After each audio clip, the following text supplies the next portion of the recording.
السلام عليكم ورحمة الله وبركاته. الحمد لله حمدا كثيرا طيبا مباركا كما يحب ربنا ويرضى. الحمد لله ملء السماوات وملء الأرض وملء ما شاء من شيء بعد.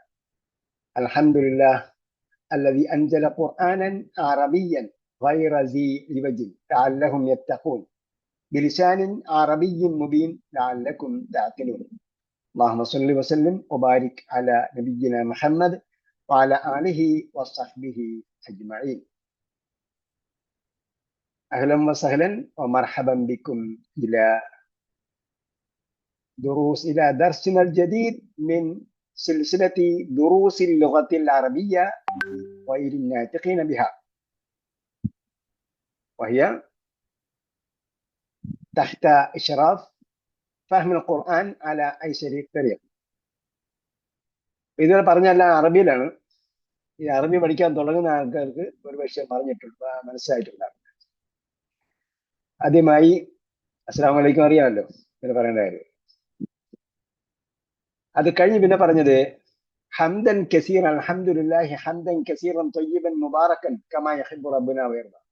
അല്ലാഹുക്ക് അതിരറ്റ ഹംദ്. പിന്നെ പറഞ്ഞത് മിൽ അസ്സമാവാതി വമിൽ അൽ അർദ്, ആകാശം നിറയെ ഭൂമി നിറയെ, ശേഷം അവൻ ഉദ്ദേശിക്കുന്ന ഏത് വസ്തുവും നിറയെ. എല്ലാം വിശദമായി പറയാൻ സമയമല്ല, പക്ഷെ നിങ്ങളിത് അറിഞ്ഞിരിക്കണം. കാരണം നമ്മളിതൊരു പുതിയൊരു ബാച്ച് തുടങ്ങുകയാണ്. അപ്പൊ നമുക്ക് അള്ളാഹ്ക്ക് അതിയായ സ്തുതി അർപ്പിച്ചേ പറ്റൂ. കാരണം ഇതുമായി ബന്ധപ്പെട്ട പലർക്കും ഇതിൽ ജോയിൻ ചെയ്യാൻ കഴിഞ്ഞില്ല. ജോയിൻ ചെയ്ത പലർക്കും ഇതിൽ ക്ലാസ്സിൽ അറ്റൻഡ് ചെയ്യാൻ കഴിഞ്ഞില്ല. അറ്റൻഡ് ചെയ്യുന്ന പലർക്കും ഇത് ശരിക്ക് ചിലപ്പോൾ ഉൾക്കൊള്ളാൻ കഴിയുന്നില്ല. അപ്പൊ ഏതായിരുന്നാലും അള്ളാഹെ സ്തുതിക്കുക. അത് എപ്പോഴും പോസിറ്റീവായി ചിന്തിക്കുക. നെഗറ്റീവായി ചിന്തിക്കുന്നതിന് പകരം പോസിറ്റീവായി ചിന്തിക്കുക, പോസിറ്റീവ് ആക്കിയെടുക്കുക. എല്ലാ സംഗതിയും എന്താ, മുഅ്മിന്റെ എല്ലാ അവസ്ഥയും അവന് ഖൈറാണ്. ഇൻ അസാബത്തുഹു സറാഅ ശകറ ഫകാന ഖൈറൻ ലഹു വഇൻ അസാബത്തുഹു ദറാഅ സബറ ഫകാന ഖൈറൻ. അവന് സന്തോഷമാണ് ഉണ്ടാകുന്നതെങ്കിൽ അവൻ അള്ളാഹ്ക്ക് നന്ദി കാണിക്കും, അങ്ങനെ അത് നല്ലതായി തീരും. ഇനി അവന് ബുദ്ധിമുട്ടാണ് ഉണ്ടാകുന്നതെങ്കിൽ അവൻ ശ്രമിക്കും, അങ്ങനെ അതിന് നല്ലതായി തീരും. എപ്പോഴും നമ്മൾ പോസിറ്റീവായിട്ട് എടുത്തെങ്കിൽ മാത്രമേ നമുക്ക് സക്സസ്ഫുൾ ആയിട്ടുള്ള ജീവിതം നയിക്കാൻ പറ്റൂ. അല്ലെങ്കിൽ നമ്മൾ എപ്പോഴും എന്തായിരിക്കും, വറീഡായിരിക്കും, ചിന്തിച്ചുകൊണ്ടേയിരിക്കും, വിഷമം. നെഗറ്റീവ് എനർജി കയറി കഴിഞ്ഞാൽ അത് മുഖേന നമുക്ക് നമ്മുടെ ബോഡി ചീത്തയാവും, നമ്മുടെ മനസ്സ് ചീത്തയാവും. അങ്ങനെ രോഗം, പിന്നെ ആശുപത്രി പോകേണ്ടി വരും, മരുന്ന് കഴിക്കേണ്ടി വരും, അങ്ങനെ ഒരുപാട് പ്രശ്നങ്ങളുണ്ട്. ഇതെല്ലാം എന്താണ്, മൊത്തത്തിൽ നമ്മൾ നെഗറ്റീവായിട്ട് ചിന്തിക്കുന്നത്. അതുകൊണ്ടാണ് പരദോഷം പറയരുതെന്ന് തന്നെ പറഞ്ഞത്. മറ്റൊരാളുടെ കുറ്റം ഉള്ള കുറ്റമാണെങ്കിലും നമ്മൾ പറയരുത്. കാര്യം എന്താ, നമ്മളെ മനസ്സിൽ നെഗറ്റീവ് ചെയ്യാറ്. അപ്പൊ എന്താണ്, മറിച്ചത് വേസ്റ്റ് നമ്മുടെ കയ്യിലിരിക്കുന്നവരായിരിക്കും. അതുകൊണ്ട് എപ്പോഴും എല്ലാത്തിനെയും നല്ലതായിട്ട് എടുക്കുക. അപ്പൊ ഇത് നമ്മൾ എന്ത് ചെയ്യുന്നു, ഒരു ഗോൾഡൻ ചാൻസ് ആയിട്ട് എടുക്കുക. ഇത്രയും ക്രിയാത്മകമായി വളരെ വളരെ കാര്യക്ഷമമായി നടന്നുകൊണ്ടിരിക്കുന്ന സംവിധാനം വളരെ വളരെ റയറാണ് എന്ന് പറയാതിരിക്കാൻ നിർവാഹം. മാത്രമല്ല, ഇതിന്റെ മേൽനോട്ടം വഹിക്കുന്നത് അണ്ടർസ്റ്റാൻഡ് ഖുർആനാണ്. അണ്ടർസ്റ്റാൻഡ് ഖുർആൻ പോലൊരു സംവിധാനം ലോകത്ത് എവിടെയും ഇല്ല എന്നത് യാഥാർത്ഥ്യം. ഉണ്ടെങ്കിൽ നിങ്ങൾ കൊണ്ടുവരണം. എന്റെ അറിവിൽപ്പെട്ടിടത്തോളം ഞാൻ പറയും. അറിവിൽപ്പെട്ടിടത്തോളം ഞാൻ പറയാൻ ബാധ്യസ്ഥന്മാർ. അറിവിൽപ്പെട്ടിടത്തോളം അതിൽ സംവിധാനം അണ്ടർസ്റ്റാൻഡ് ഖുർആന് ഇതിനോട് കിടപിടിക്കുന്ന ഒരു സിലബസ്, ഒരു പാഠ്യപദ്ധതി നിലവിലില്ല. അതിന്റെ മേൽനോട്ടത്തിലാണ് ദുറൂസുൽ ലോകത്തിൽ അറബിയ നടക്കുന്നത് കൊണ്ട് ഇത് സപ്പോർട്ടഡ് ബൈ അണ്ടർസ്റ്റാൻഡ് ഖുർആനാണ്. അപ്പൊ ആ ലെവലിലേക്കാണ് കൊണ്ടുപോകുന്നത്, ഖുർആൻ ലെവലിലേക്കാണ് കൊണ്ടുപോകുന്നത്. ആ ലെവലിൽ പഠിപ്പിച്ചുകൊണ്ടിരിക്കുന്ന ദുറൂസുൽ ലോകത്തിൽ അറബിയുടെ സംവിധാനം വേറെയില്ല. ഞാൻ പല ക്ലാസ്സുകളും ഞാൻ പരിശോധിച്ചപ്പോൾ അതെല്ലാം ഗ്രാമർ കുത്തി നിറച്ചുകൊണ്ടുള്ള ഒരു അധ്യാപന രീതിയാണ്. ദുറൂസുൽ ലോകത്ത് തന്നെ ഉണ്ട്, പക്ഷെ അതിന്റെ ഗ്രന്ഥകർത്താവ് ഉദ്ദേശിക്കാത്ത പലതും കുത്തി നിറച്ചിട്ടാണ് പഠിപ്പിക്കുന്നത്. അത് ഹുവ മാത്രം പഠിപ്പിക്കുന്നുണ്ടെങ്കിൽ അവര് പറയും ഹുവ കൂടാതെ ബാക്കി 12 13 കൂടെ എടുത്ത് കേട്ടോന്ന് 13 കൂടെ പഠിക്കും. ഗ്രന്ഥകർത്താവ് ഉദ്ദേശം എന്താ, ഒന്ന് പഠിപ്പിക്കുക, അടുത്ത് നാളെ പഠിപ്പിക്കുക. നമ്മൾ എന്ത് ചെയ്യും, പാഠം തുടങ്ങുന്നതിന് മുമ്പേ ഇത് 14 ഉണ്ട്, നിങ്ങളിലെല്ലാം ബൈഹാർട്ടാക്കാൻ എപ്പോഴാണ് പാഠം എളുപ്പമാണ്. കാരണം എന്താണ്, ജുറാസിക് പീരീഡിൽ ചൊല്ലി പഠിച്ചതാണ് അതിന്റെ കാര്യം. അപ്പോ രണ്ടാമത് ഹംദിനോടൊപ്പം പറഞ്ഞത്, പിന്നെ പറഞ്ഞെന്താണ്, അൽഹംദുലില്ലാഹി അല്ലദീ അൻസല ഖുർആനൻ അറബിയ്യൻ ഗൈറ ദീ ഇവജിൻ ലഅല്ലഹും യത്തഖൂൻ. ഇത് അല്ലാഹ് പറഞ്ഞതാണ്. അവർ തഖ്വയുള്ളവരാകുന്നതിന് വേണ്ടി ഖുർആനെ അറബി ഭാഷയിൽ ഇറക്കി. അപ്പൊ ഖുർആൻ അറബി ഭാഷ ഇറക്കിയിരിക്കുന്നത് എന്തിനാണ്? അവർ തഖ്വയുള്ളവരാണ്. തഖ്വയുള്ളവരാണ് എന്ത് വേണം? ഖുർആൻ മനസ്സിലാകണം. മനസ്സിലാകുമ്പോഴത്തേ നരകത്തെ കുറിച്ച് പേടി ഉണ്ടാവുള്ളൂ, സ്വർഗത്തെ കുറിച്ച് ആഗ്രഹം ഉണ്ടാവുള്ളൂ. അപ്പൊ ഇത് മനസ്സിലാകാതെ എങ്ങനെ തഖ്വ ഉണ്ടാകും? അപ്പം ഇത് അറബിയിൽ ഇറക്കിയിരിക്കുന്നത് മനസ്സിലാക്കാൻ വേണ്ടിയാണ് എന്ന് പറഞ്ഞാൽ മനസ്സിലായെങ്കിലേ തഖ്വ ഉണ്ടാകും. പിന്നെന്താണ് പറഞ്ഞത്? ബിലിസാനിൻ അറബിൻ മുബീൻ ലഅല്ലക്കും തഅഖിലൂൻ എന്ന് പറഞ്ഞു. ഇത് സ്പഷ്ടമായ അറബി ഭാഷയിലാണ്. കോംപ്ലിക്കേറ്റഡ് ആയിട്ടുള്ള അറബി ഭാഷയുണ്ട്, സ്പഷ്ടമായിട്ടുള്ള അറബി ഭാഷയുണ്ട്.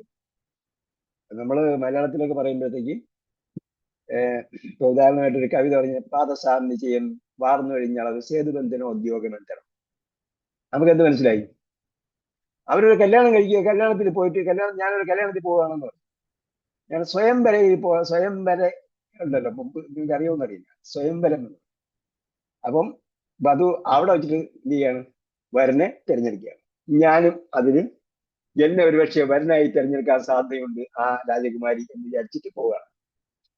അപ്പൊ കേട്ടയാള് പറഞ്ഞെന്താണ്? പാദസാം നിശ്ചയം വാർന്നു കഴിഞ്ഞാൽ സേതുബന്ധന ഉദ്യോഗമന്ത്രം. അപ്പൊ അത് ബുദ്ധിയുള്ളവന് മാത്രമേ അത് മനസ്സിലാവുകയുള്ളൂ, അയാൾ പറഞ്ഞതിന്റെ ഉദ്ദേശം. എന്ന് പറഞ്ഞതുപോലെ കോംപ്ലിക്കേറ്റഡ് ആയിട്ടുള്ള ലാംഗ്വേജിലല്ല ഖുർആനുള്ളത്, സ്പഷ്ടമായ ഖുർആൻ അറബി ഭാഷയിലാണ്.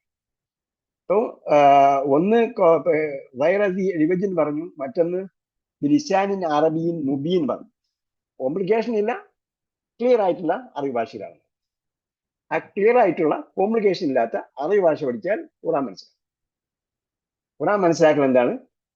ഓരോ മുസ്ലിമിനും വാജിബാണ്. ഓരോ മുസ്ലിമിനും നിർബന്ധമായ കാര്യമാണ് ഖുർആൻ മനസ്സിലാക്കുക. ഞാൻ വിശീലനത്തിലേക്ക് പോകുന്നില്ല. എന്തായാലും നമ്മളിപ്പം ഖുർആൻ പഠിക്കാൻ അറബി ഭാഷ പഠിക്കാൻ തീരുമാനിച്ചു. അറബി ഭാഷ പഠിക്കുന്നതിന്റെ ലക്ഷ്യം മിക്കവാറും 99.9% എന്താണ്? ഖുർആൻ മനസ്സിലാക്കാനാണ്. ചിലർ ഗൾഫിലൊക്കെ ഉള്ളവർ അവിടുത്തെ സാധ്യതകളൊക്കെ മനസ്സിലാക്കിക്കൊണ്ട് അറിവ് പഠിച്ചിരിക്കാം എന്നൊക്കെ വിചാരിച്ചിട്ടുണ്ടാവും. അവരുടെയും ലക്ഷ്യം ഒരു 50% ഖുർആൻ മനസ്സിലാക്കാനാണ്. ഖുർആനും മനസ്സിലാകുമല്ലോ എന്ന അർത്ഥത്തിലാണ്. എനിവേ, എന്തായിരുന്നാലും നിങ്ങൾക്ക് പിന്നെ അവസാനം പറഞ്ഞത് അഖിലം വസഹലൻ. നിങ്ങൾക്ക് എല്ലാവർക്കും ഹാർദമായ സ്വാഗതം. നിങ്ങളുടെ നീയത്ത് സഫലമാക്കാൻ നമ്മളെപ്പോഴും പ്രാർത്ഥിക്കുക. ഇത് 3 വർഷത്തെ കണ്ടിന്യൂസ് പ്രോസസ്സാണ്. 3 വർഷം ചുരുങ്ങിയതെടുക്കും. നമ്മൾ ദുറൂസ് ലോകത്തിൽ അറബിയയിലെ 3 വാള്യം തീർക്കാൻ പറ്റും. ആദ്യത്തെ 6 മാസം, പിന്നീട് ഒരു വർഷം, അടുത്തത് 2 വർഷം, 3.5 വർഷം എടുക്കും. 3.5 വർഷം എടുക്കും. പിന്നെ അതിൻ്റെ ഇടയ്ക്ക് പരീക്ഷ, റമദാന്റെ അവധി, അതുപോലുള്ള സംഗതികളൊക്കെ കൊണ്ട് നീണ്ടുപോകാൻ സാധ്യതയുണ്ട്. നമ്മുടെ ഭാഗത്തുനിന്നുള്ള എന്താ പറയാ, അതിന്റെ ഓർഗനൈസ് ചെയ്യുന്നതിനുള്ള ഡിലേ, മറ്റൊന്ന് പരീക്ഷ നടത്തും അതുമായി ബന്ധപ്പെട്ട ഡിലേ, അങ്ങനെ അങ്ങനെ സ്വാഭാവികമായി ഉണ്ടാകുന്ന ഡിലേ, ഇതെല്ലാം കൂടെ കണക്കാക്കി വരുമ്പോഴത്തേക്ക് കുറച്ച് സമയം എടുക്കും. ആ സമയം നമ്മൾ എന്ത് ചെയ്യണം? നമ്മൾ ആദ്യം ദൃഢനിശ്ചയം ചെയ്യണം. ഇനി ഈ പ്രോസസ്സ് തീരുന്നത് വരെ എന്ന് പറഞ്ഞാൽ ഒരു 3 മുതൽ 4 വർഷം വരെ ഞാനിത് തുടർച്ചയായിട്ട് പഠിക്കും. അല്ലെങ്കിൽ എന്താണ്? നമ്മൾ 6 മാസം പഠിച്ചു. 6 മാസം പഠിച്ചിട്ട് വിട്ടുകളഞ്ഞാൽ എന്താ ഫലം? ഈ പാർട്ട് 1 6 മാസം, 6 മാസം കഴിഞ്ഞിട്ട് വിട്ട് കഴിഞ്ഞാൽ എന്താ ഫലം? ഒരു ഫലവുമില്ല. മറ്റേ ആളെന്ത് ചെയ്തു?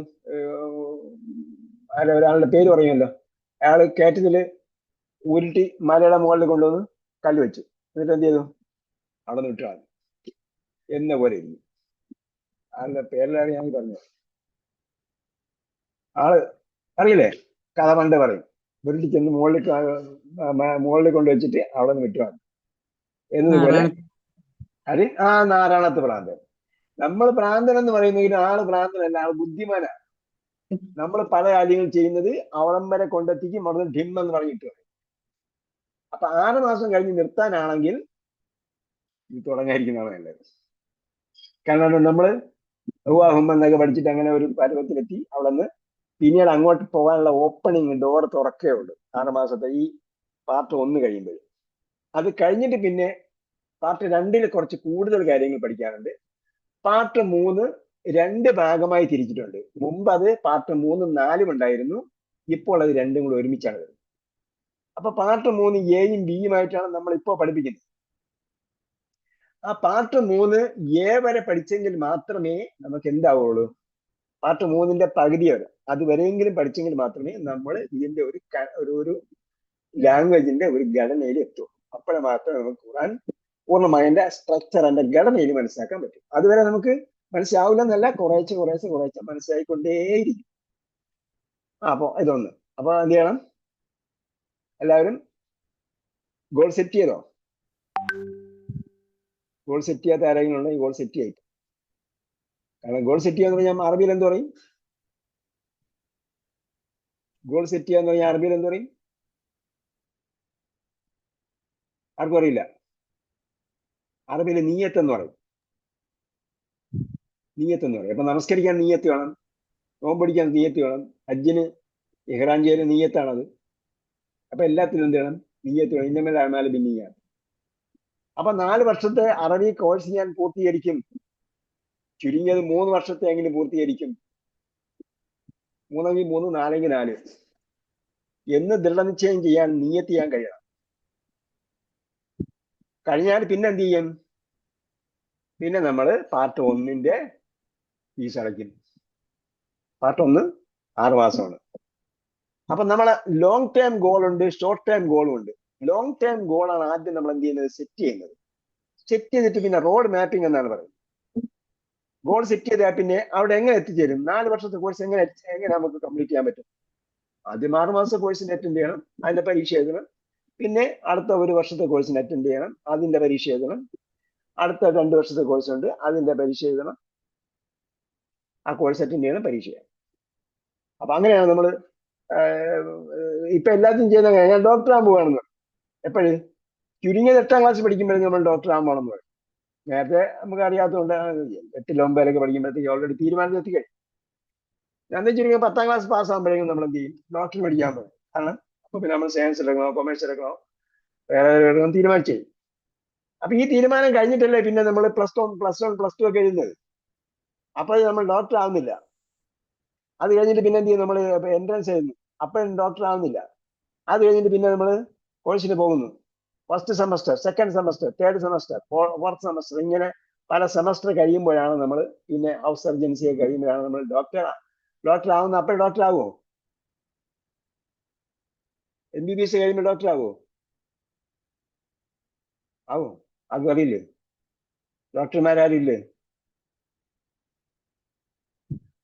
MD എടുക്കണം. പിന്നെ PG എടുക്കണം. ഈ MBBS കഴിയുമ്പോൾ എന്താ പറയുന്നത്? പിന്നെ ചെയ്യുന്നത് പ്രാക്ടീസ് ചെയ്യാൻ. ഹൗസ് സർജൻസി കഴിഞ്ഞിട്ട് പിന്നെ പ്രാക്ടീസ് ചെയ്യാൻ. നമ്മൾ അപ്പോഴല്ല പ്രാക്ടീസ് ചെയ്യുന്നത്, നമ്മൾ ഇപ്പോഴേ പ്രാക്ടീസ് ചെയ്യാൻ തുടങ്ങും. അപ്പൊ അതാണ് ഡോക്ടറും ഖുർആൻ പഠിക്കുന്ന ആളും തമ്മിലുള്ള വ്യത്യാസം. ഞാൻ ഡോക്ടർമാരെ എഞ്ചിനീയർമാരെ അണ്ടർ എസ്റ്റിമേറ്റ് ചെയ്യല്ല. അപ്പോഴും നമ്മൾ എന്ത് ചെയ്യുന്നു? പ്രാക്ടീസ് ചെയ്യാമെന്നാണ് പറയുന്നത്. അപ്പൊ എഞ്ചിനീയർ അയാളുടെ ബിടെക് കഴിയുന്നതോടെ ആ ആളുണ്ടാക്കുന്ന പാലത്തിൽ കൂടെ വണ്ടിയൊന്നും പോകില്ല.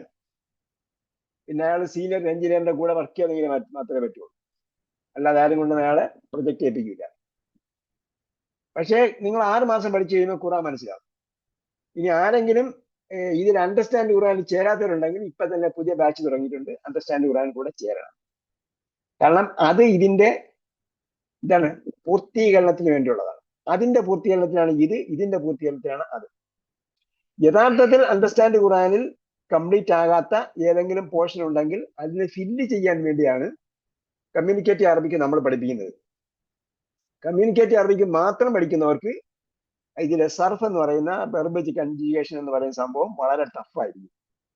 അതുകൊണ്ട് എന്ത് ചെയ്യുക? അണ്ടർസ്റ്റാൻഡ് ഖുർആൻ കൂടെ പഠിക്കുക. അപ്പൊ അണ്ടർസ്റ്റാൻഡ് ഖുർആൻ കൂടെ പഠിക്കുമ്പോൾ ഇത് എളുപ്പമാകും. ഇത് അണ്ടർസ്റ്റാൻഡ് ഖുർആന്റെ വേറൊരു മെത്തേഡിലാണ് ഇത് പഠിക്കുന്നത്. അണ്ടർസ്റ്റാൻഡ് ഖുർആന്റെ ഒരു മെത്തേഡാണ്, ഇത് വേറൊരു മെത്തേഡാണ്. ചെറിയ വ്യത്യാസമുണ്ട്. ഇതിൽ സ്ത്രീലിംഗ ബഹുവചനമൊക്കെ ആദ്യം പഠിപ്പിക്കും, അതിൽ സ്ത്രീലിംഗ ബഹുവചനം വളരെ ലേറ്റായിട്ട് പഠിപ്പിക്കുള്ളൂ. ആ ഒരു വ്യത്യാസം ഉണ്ട്. ബാക്കിയൊക്കെ ഏകദേശം സെയിം ആയിട്ടാണ് പോകുന്നത്. ഇതിൽ കൂടുതൽ നമ്മൾ എന്താ പറയുക, കമ്മ്യൂണിക്കേറ്റീവ് അറബിക് എന്ന് പറയുമ്പോൾ നമ്മൾ കോണ്ടംപററി യൂസേജ്, ആനുകാലികമായി ഉപയോഗിക്കുന്ന ഭാഷകളും പദപ്രയോഗങ്ങളും കൂടുതലുണ്ടാവും. ഖുറാനിൽ നേരത്തെ ഉണ്ടായിരുന്ന ലാംഗ്വേജ് ആണ് കൂടുതൽ പഠിപ്പിക്കുന്നത്. വ്യത്യാസം ഗ്രാമർ അതിന്റെ വിട്ടുപോയ കുറെ കാര്യങ്ങൾ ഇതിൽ വരുന്നു, അല്ലെങ്കിൽ വിട്ട് മാറ്റി വെക്കുന്ന കുറെ കാര്യങ്ങൾ ഇതിൽ. പിന്നെ നമ്മൾ പഠിപ്പിക്കുന്നത് ദുറൂസുൽ ലുഗത്തുൽ അറബിയ എന്ന് പറയുന്നത് നിങ്ങൾക്ക് പരിചയമില്ലെങ്കിൽ കാണിച്ചു തരാം. ഇതാണ് ഇതിന്റെ ഒറിജിനൽ ടെക്സ്റ്റ് ബുക്ക്. ഇതാണ് ഒറിജിനൽ ടെക്സ്റ്റ് ബുക്ക് എന്ന് പറയുന്നത്. ചെന്നൈയിൽ നിന്നാണ് ഇത് പ്രസിദ്ധീകരിക്കുന്നത്. ഇത് ഈ കളറാണ് ചെന്നൈയിൽ നിന്ന് പ്രസിദ്ധീകരിക്കുന്ന ഒറിജിനൽ ടെക്സ്റ്റ്. ദുറൂസുൽ ലുഗത്തുൽ അറബിയ എന്ന് പറഞ്ഞാൽ ഒറിജിനൽ എന്ന് പറഞ്ഞാൽ ഒന്നിലും മദീനയിൽ ഇറക്കുന്ന ആകണം, അല്ലെങ്കിൽ മദ്രാസിൽ ഇറക്കുന്ന ആകണം. മദീന യൂണിവേഴ്സിറ്റിയിൽ നിന്ന് പ്രസിദ്ധീകരിക്കുന്നുണ്ടായിരുന്നു. അത് സൗദി അറേബ്യയിൽ സൗജന്യമായിട്ടൊക്കെ കിട്ടുന്നുണ്ടായിരുന്നു. സൗജന്യമായിട്ട് കിങ് സൗദി യൂണിവേഴ്സിറ്റിയിലൊക്കെ അത് ലഭ്യമായിരുന്നു. ഇപ്പോഴെന്താ അവസ്ഥയെന്ന് എനിക്കറിയില്ല. എന്തായാലും ഇതാണ് ദുറൂസുൽ ലുഗത്തുൽ അറബിയ. ഇത് മദീന അറബിക് എന്ന പേരിൽ ഈ ലേബലിലും എന്ത് ചെയ്യുന്നുണ്ട്, പബ്ലിഷ് ചെയ്യപ്പെടുന്നുണ്ട്. ഇത് ടൊറന്റോയിലുള്ള ഒരു അസോസിയേഷൻ കുട്ടികൾക്ക് വേണ്ടിയാണ് ഈ രീതിയിൽ പ്രസിദ്ധീകരിക്കുന്നത്. അതേപോലെ ഓൺലൈനിൽ വാങ്ങാൻ കിട്ടുന്നത് ഈ ബൈൻഡിലും ഉണ്ട്. ഇതേപോലെ ഏതെങ്കിലും ഒരു പുസ്തകം ദുറൂസുൽ ലുഗത്തുൽ അറബിയ written by F Abdurahim V അബ്ദുറഹീമാണ് അതിന്റെ ഓദർ. ഇത് മദീന യൂണിവേഴ്സിറ്റിയിൽ ഇതിന്റെ ഓദർ യഥാർത്ഥത്തിൽ മദ്രാസാണ്. മദ്രാസി അദ്ദേഹത്തിന്റെ ചരിത്രം പറഞ്ഞ ഒരുപാട് പറയാനുണ്ട്. അദ്ദേഹം മദ്രാസ് യൂണിവേഴ്സിറ്റിയിൽ നിന്ന് MA അറബിക് പാസ്സായി. അത് കഴിഞ്ഞിട്ട് പിന്നീട് അലിഗഡ് യൂണിവേഴ്സിറ്റി പോയി അവിടുന്ന് റിസർച്ച് എന്തോ ചെയ്തു. അത് കഴിഞ്ഞിട്ട് ഇരിക്കുമ്പോഴാണ് അദ്ദേഹത്തിന് അൽ അസ്ഹർ യൂണിവേഴ്സിറ്റി പോകണമെന്നൊരു മോഹം തോന്നി. അൽ അസ്ഹർ യൂണിവേഴ്സിറ്റിയിൽ നിന്ന് റിസർച്ച് എന്തെങ്കിലും എടുക്കണമെന്നോ. അങ്ങനെ എന്ത് ചെയ്തു, അങ്ങനെ അദ്ദേഹം നേരിട്ട് ഈജിപ്റ്റ് പ്രസിഡന്റിന് എഴുതിയിട്ടാണ് അദ്ദേഹത്തിന്റെ അതിഥിയായിട്ടാണ് അദ്ദേഹം കെയ്റോ യൂണിവേഴ്സിറ്റി അസ്ഹർ യൂണിവേഴ്സിറ്റിയിൽ പഠിക്കുന്നത്. അത് കഴിയുമ്പോഴേക്കും അദ്ദേഹത്തിന്റെ മോഹം മദീന യൂണിവേഴ്സിറ്റിയിൽ വർക്ക്. അങ്ങനെ അദ്ദേഹം സൗദി രാജാവിന് കത്തെഴുതിയിട്ടാണ് മദീന യൂണിവേഴ്സിറ്റിയിൽ അദ്ദേഹത്തിന് അപ്പോയിന്റ്മെന്റ് കിട്ടുന്നത്. മദീന യൂണിവേഴ്സിറ്റിയിൽ ചെന്നപ്പോൾ അദ്ദേഹം പറഞ്ഞു, താങ്കൾ അറബി ഭാഷയിൽ ഇത്രയും പഠിച്ചു, വളരെയധികം നോളജ് ഉള്ള ആളാണ്, അറബി ഭാഷ ഇത്രയും പഠിച്ച ആളാണ്, അനറബി ആയിരിക്കെ താങ്കൾ എന്ത് ചെയ്യണം, അനറബികൾക്ക് അറബി പഠിക്കാൻ വേണ്ടിയുള്ള ഒരു കോഴ്സ് തയ്യാറാക്കണം. എങ്ങനെയാണ് അദ്ദേഹം ഈ കോഴ്സിൽ എഴുതാൻ വേണ്ടി ആരംഭിക്കുന്നത്. ഏതാണ്ട് 10-40 വർഷത്തോളം അദ്ദേഹം മദീന യൂണിവേഴ്സിറ്റിയിൽ വർക്ക് ചെയ്തു എന്നത് ഒരു വലിയ സംഭവമാണ്. അത് കഴിഞ്ഞതിന് ശേഷം പിന്നീട് നിങ്ങൾക്കറിയാം ഖുർആൻ പ്രിന്റിംഗ് പ്രസ് മദീനയിലെ കിങ് മലിക് ഫഹദ് ഖുർആൻ പ്രിന്റിംഗ് പ്രസ് ഉണ്ട്. കിങ് ഫഹദ് ഖുർആൻ പ്രിന്റിംഗ് പ്രസ്.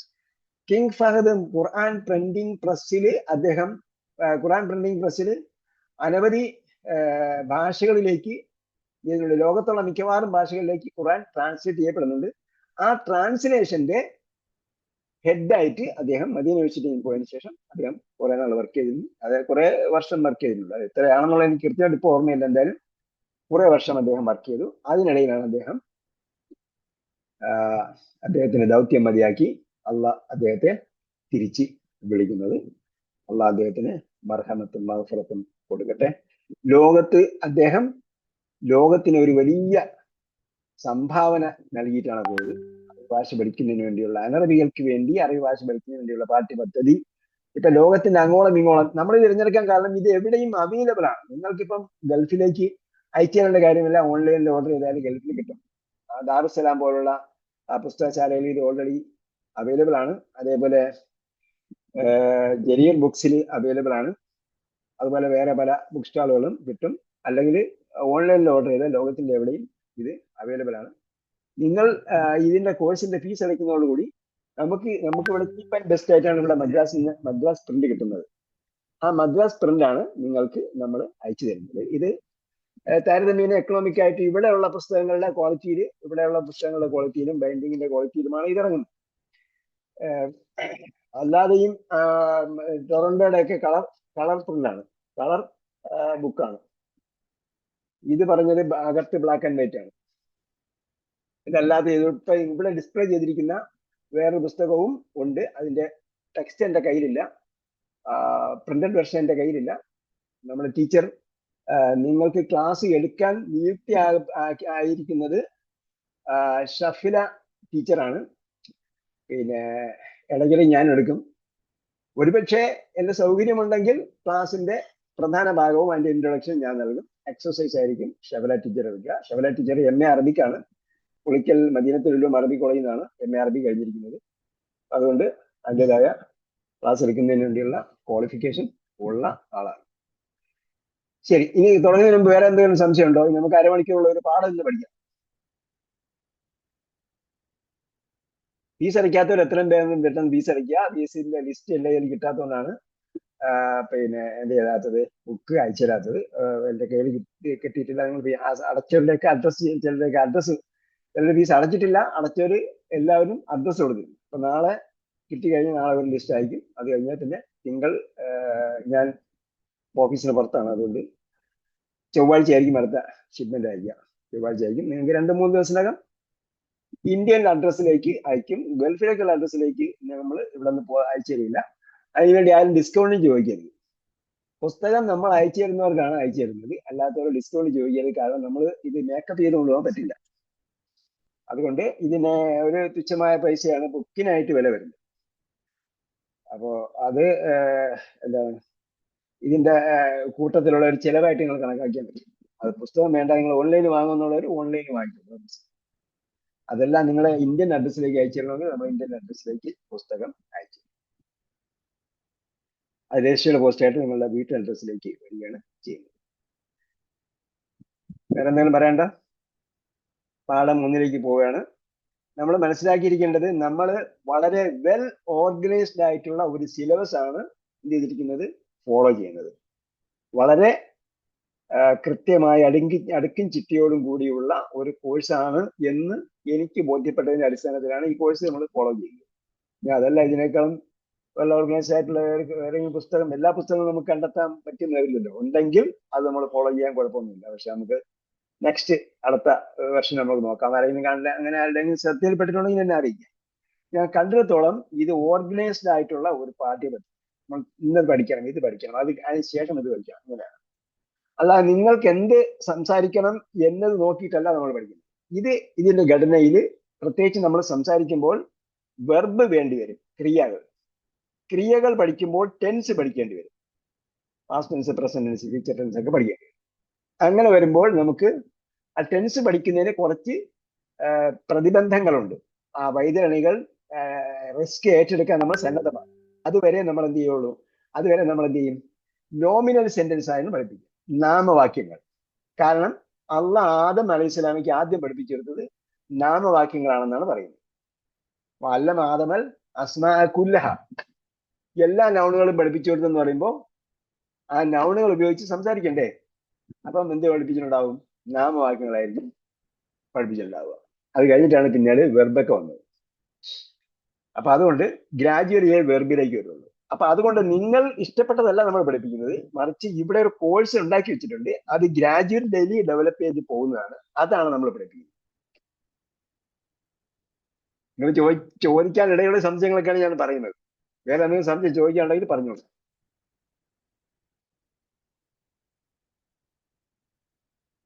ഇല്ല,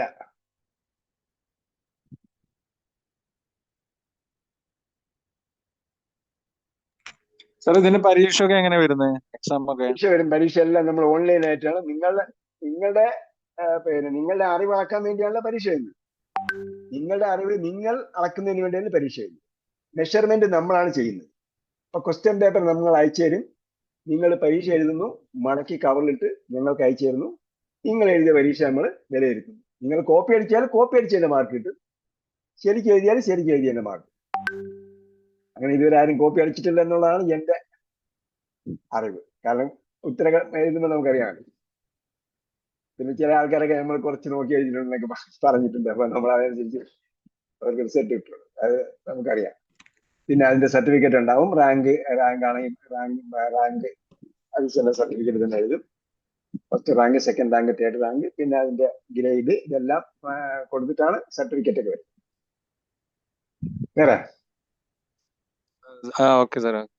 ഒരു ക്ലാസ് മിസ്സായി കഴിഞ്ഞാൽ ഇത് ക്ലാസ് റെക്കോർഡ് ചെയ്യുന്നുണ്ട്. അതുകൊണ്ടാണ് ഞാൻ പറഞ്ഞത്, ഇതിന്റെ മെയിൻ ക്ലാസ്സും ഇൻട്രൊഡക്ഷനും ഞാൻ എടുക്കാൻ പരമാവധി നോക്കും. ഇല്ലെങ്കിൽ ഷെഫ്ല ടീച്ചറാണ് എടുക്കുന്നത്. ഷെഫ്ല ടീച്ചർ എന്താണ് എന്തുകൊണ്ടും യോഗ്യയാണ്. ക്ലാസ് എടുക്കും. ഓൾറെഡി ഞാൻ എടുത്തുകൊണ്ടിരിക്കുന്ന പല ക്ലാസ്സുകളും എക്സസൈസും ഇൻട്രൊഡക്ഷനും ഒക്കെ വോയിസ് ആയിട്ട് തന്നെ ഷെഫ്ല ടീച്ചർ ആ ഗ്രൂപ്പിൽ കൊടുക്കുന്നുണ്ട്, ഞാൻ എടുത്തുകൊണ്ടിരിക്കുന്ന ഗ്രൂപ്പിൽ. അപ്പൊ അതുകൊണ്ടാണ് ഞാൻ പറയുന്നത്, ഞാൻ എടുത്തുകൊണ്ടിരിക്കുന്ന ക്ലാസ് എടുക്കാൻ എന്തുകൊണ്ട് യോഗ്യയാണ്. അതുകൊണ്ട് ഇത് റെക്കോർഡ് ചെയ്യപ്പെടുന്നത് കൊണ്ട് ഞാൻ എന്ത് ചെയ്യാണ്, മെയിൻ ഭാഗം ഞാൻ എടുക്കും. അത് കഴിഞ്ഞാൽ പിന്നെ 1-2 ക്ലാസ് എക്സസൈസ് ഉണ്ടാവും. എക്സസൈസ് ഷെബല ടീച്ചറിന്റെ ഇതായിരിക്കും വരിക. പിന്നെ തുടർന്ന് അങ്ങോട്ട് പോകുമ്പോൾ എന്റെ അഭാവത്തിൽ ചിലപ്പോൾ ക്ലാസ് എടുക്കേണ്ടി വന്നാൽ ഷെബല ടീച്ചറായിരിക്കും എടുക്കുക ക്ലാസ്.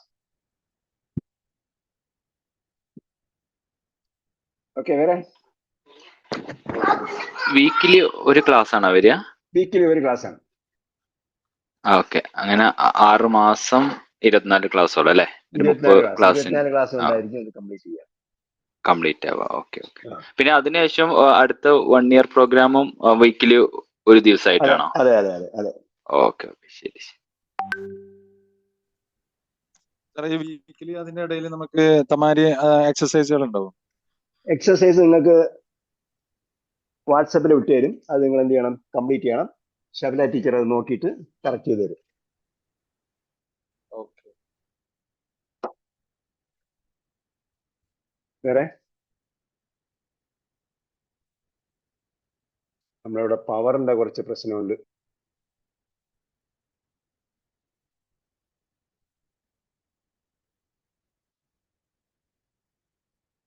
വീട്ടിലെ പവർ തീരാറായി.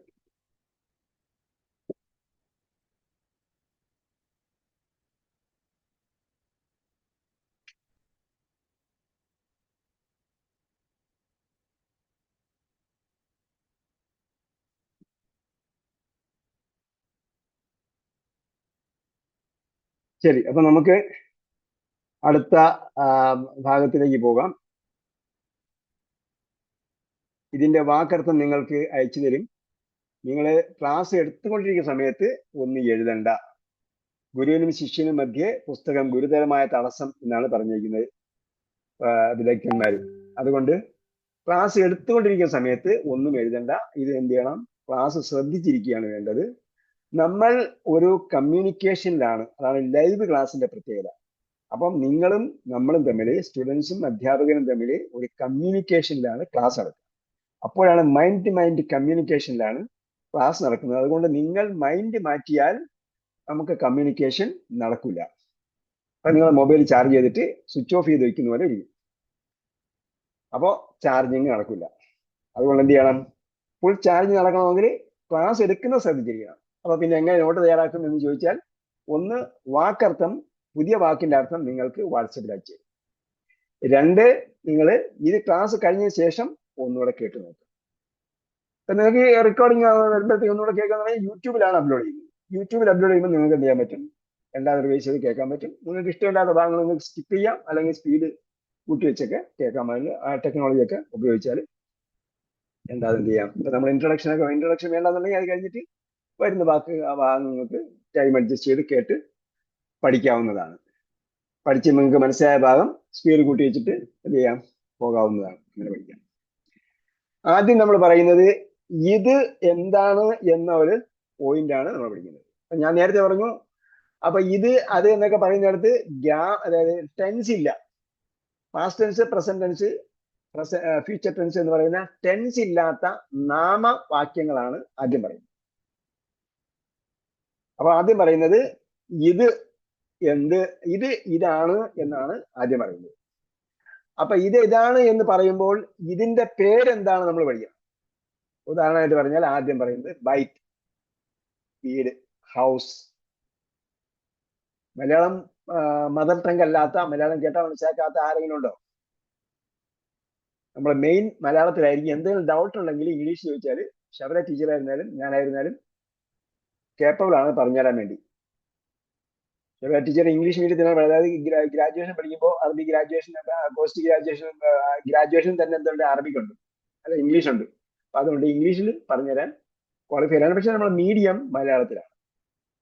മലയാളത്തിൽ മലയാളികൾക്ക് ഖുർആൻ മനസ്സിലാക്കുക എന്നതാണ് നമ്മുടെ അൾട്ടിമേറ്റ് ഗോൾ.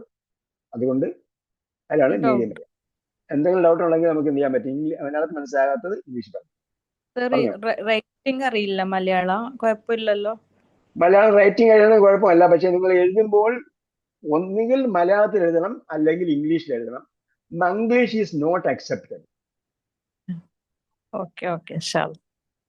ആൻസർ എഴുതുമ്പോൾ ഒന്നുകിൽ ഇംഗ്ലീഷിൽ എഴുതണം, അല്ലെങ്കിൽ മലയാളത്തിൽ എഴുതണം.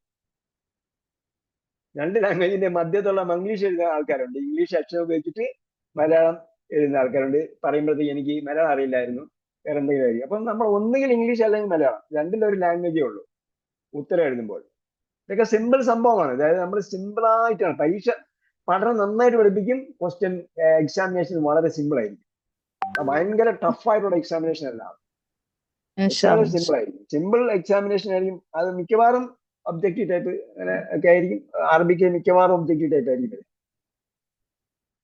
പിന്നെ അത് ഫില്ല് ചെയ്യുക, അതുപോലുള്ള സംഭവങ്ങൾ, ഒറ്റ വാക്ക്, ആ രീതിയിലുള്ള ഒരു വാക്കോ രണ്ട് വാക്കോ എഴുതുന്ന രീതിയിലായിരിക്കും പരീക്ഷകളൊക്കെ വരിക. സിമ്പിൾ പരീക്ഷയാണ്, പക്ഷെ നന്നായിട്ട് പഠിക്കണം. നന്നായിട്ട് പഠിക്കാതെ സിമ്പിൾ പരീക്ഷ എഴുതാൻ പറ്റില്ല. ഓക്കെ, അപ്പം മനസ്സിലാക്കേണ്ട ഇതാണ് ബൈത്തിൻ എന്ന് പറഞ്ഞാൽ. അപ്പൊ ഇത് നമ്മൾ മറ്റൊരു കാര്യം പറയേണ്ടത്, ടീച്ചർ ഉണ്ടല്ലോ, ടീച്ചറിനെ അവസാനം പരിചയപ്പെടുത്താം.